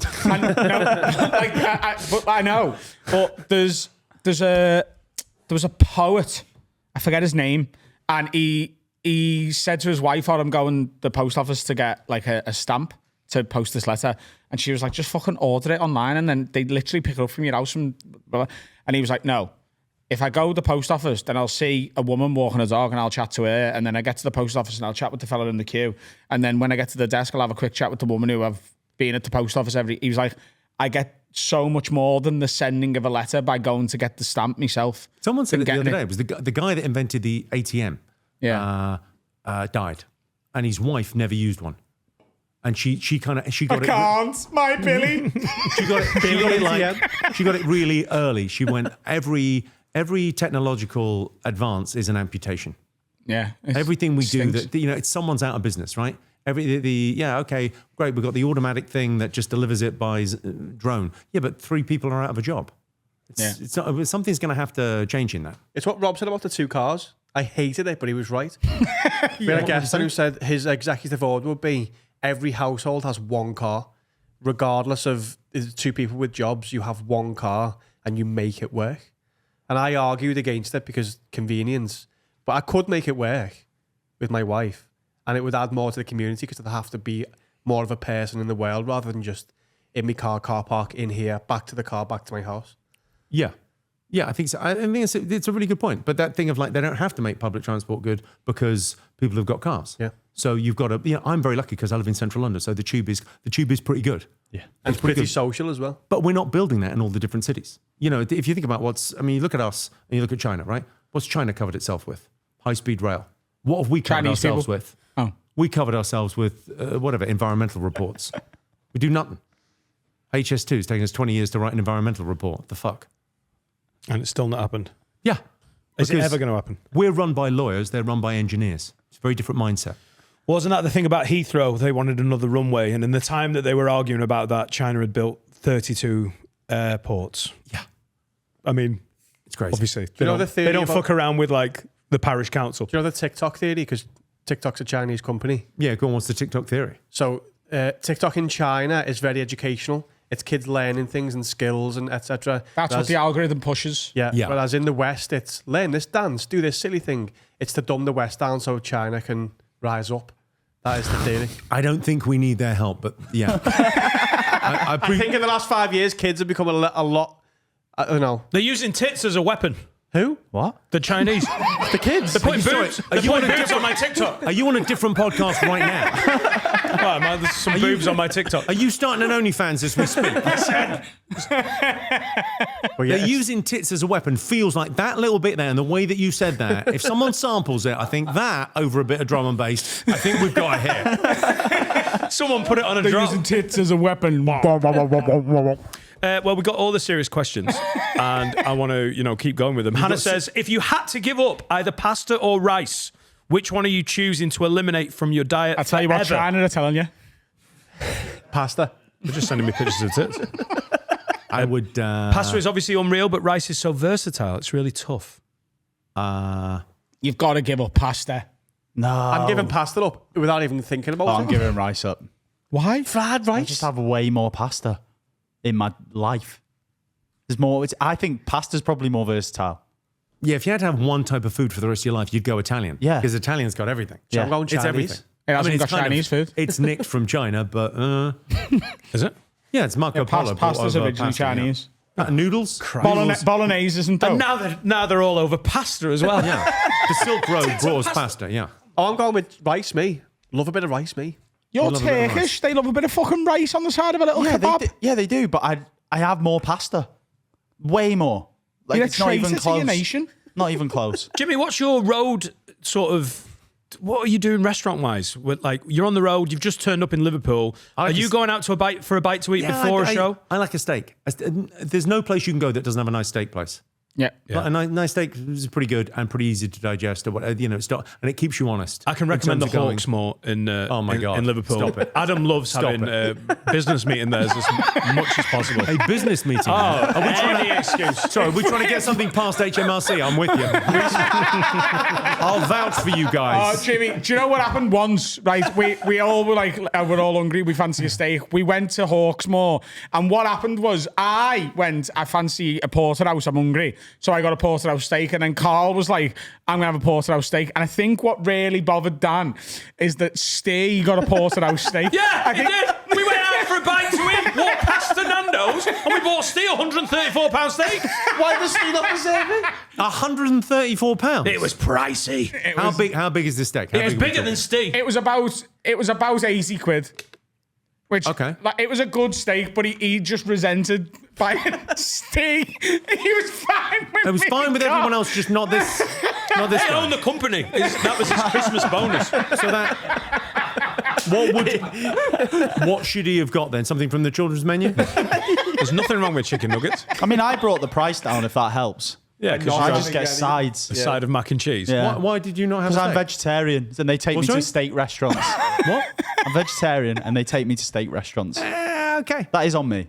Okay. I'll admit that. By the way, normally we have a fucking scan around and try and find somewhere that fucking caters to people like him. You regularly forget though.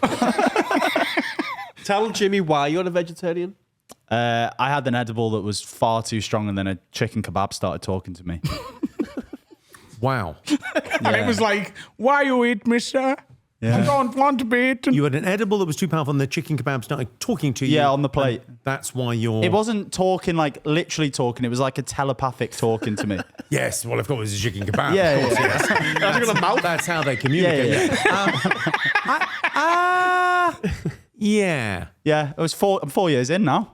It's Yeah. No, Yeah. you've had a breakdown. yeah. I think I have. You've had a full-on breakdown. Yeah. You are. I mean. And I'm fine other than that I pass out every couple of months just for no reason. Other than that, I'm fine. Yeah. Okay. Harry in the corner over there, who's not mic'd up and can't speak for himself right now. I'll speak for you. Harry claims to be a vegetarian, but he does eat like more fried chicken All of than us. anyone you've ever met. Yeah. Yeah, I'm all for that. I'm pretty much vegetarian other than meal times. I find meal times tricky, but like it's got to be like 22 hours a day. I'm like full on vegetarian. That's like I'm putting a shift in. Never mind meatless Mondays. I'm doing most of the day. This whole podcast I've been vegetarian. Are those shoes leather? I'm unbelievable. What? Are your shoes leather? What else would they be? It's not vegetarian. Mud. Yeah. Oh, it is. No, it's not vegan, is it? Huh? No, is it? I don't know. I'm Well, not a if very you've- good vegetarian. Veggie's eating, isn't it? Vegan is any product. Right. Don't think so. Glad we clarified that. No, vegan's just like it's no plant. It's no plant. Yeah, it's all plant No based. animal. No animal milk or product. anything. So That's what no I mean. Yeah, milk no. and cheese and stuff. But they're fine with leather shoes. Are they? No, vegans aren't. No, there's A lot of vegans are fine with leather shoes. They're just like they don't eat meat and they don't eat meat animal products. They don't eat them. They're willing to use them as long as the animal dies. They don't eat shoes. No. Yeah. You don't have honey either. Depends whether they're pregnant and craving some mad stuff, you They know. don't have honey. Yeah, but we don't make the bees make the honey. We just steal it from them. was that with a gun? Trying to keep up with all of them. Right. I remember when I lived in Chester with Danny, we had Carl Donnelly come and stay one night. I like Carl. Yeah. And I walked into the living room with a pint of milk and a couple of cookies, like to watch the telly with.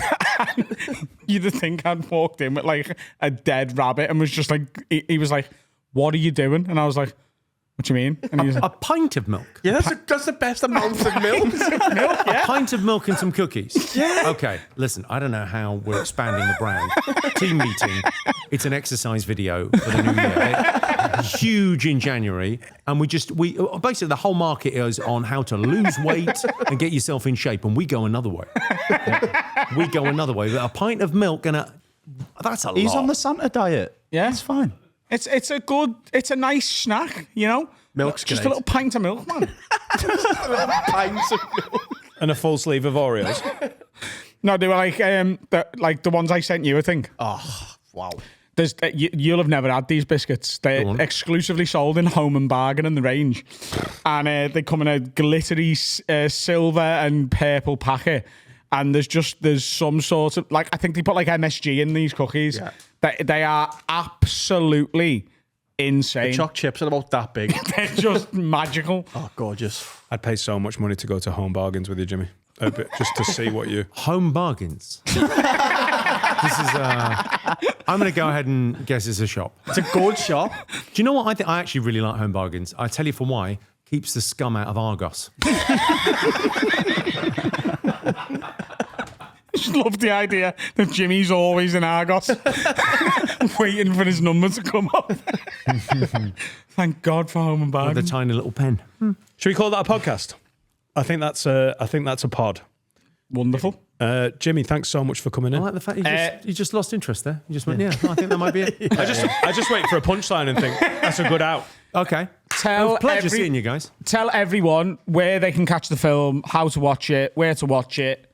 Oh, okay. Right, okay. So if you're under 30, a cinema is like a TikTok, but it's big, and you go there with other people, and it's like the screen is shared, but you can't scroll, you can't swipe if you get bored, you have to watch the whole thing. Just stay at home, watch TikTok, you'll be fine. It's called Thackham Hall. I'm sure eventually it'll be beamed into your head by Elon Musk. Good luck. I don't know whether you can announce this or anything, but once it's done in cinemas, is there a streaming platform that it might head towards? Or yeah, but I can't remember which one is in America and which one is here. It's either I think it's on Prime Video somewhere, and it'll be Netflix somewhere. I don't know. It's sold right this second. It is in cinemas. It's in cinemas. Go and see it in the cinema, and you'll laugh a bit more. It's fun. He says cinema like you. Yeah, because we've been educated. All right, let's take Rayman to the casino. See if he's really a maths genius. We can do it. He just wants pints. I've never left the casino with less money than I went in. Just they've got an ATM in there. You've still done that? We close with a song, Finn. Yes. Have we got an upcoming, very talented artist to play us out? I heard we have. This is the last single from my EP that's out now. This is All in Your Mind, and this is a tune called Night Sky. I hope you like it. Thanks so much for coming on, Jimmy. In advance of hearing this, I don't like it. He gets it. We do that. It's great marketing. It'll affect the streams. I think it would just save everyone a little bit of time if we all agree we don't like it in advance, and then you can just click on to whatever you're doing next. Don't do that, please. Stream it. We do love him. Tell him you're fucking massive. I'm fucking massive, Jimmy. Well, that is Finn not K's true. fucking massive. You're not. You need a steak. That's true. You're wasting away. I know. Thanks for watching, everyone. Bye, Felicia.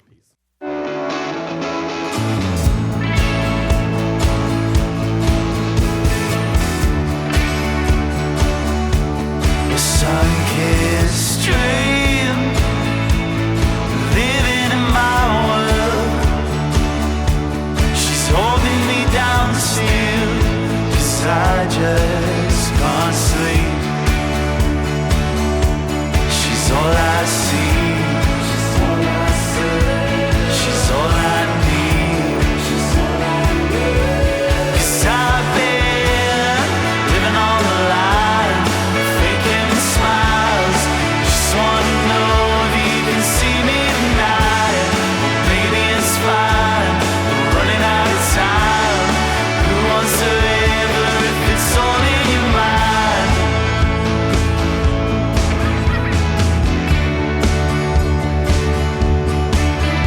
Just breathe, let it flow through. We'll be home soon, and I know you'll be mine. She's all I see. She's all I need. 'Cause I've been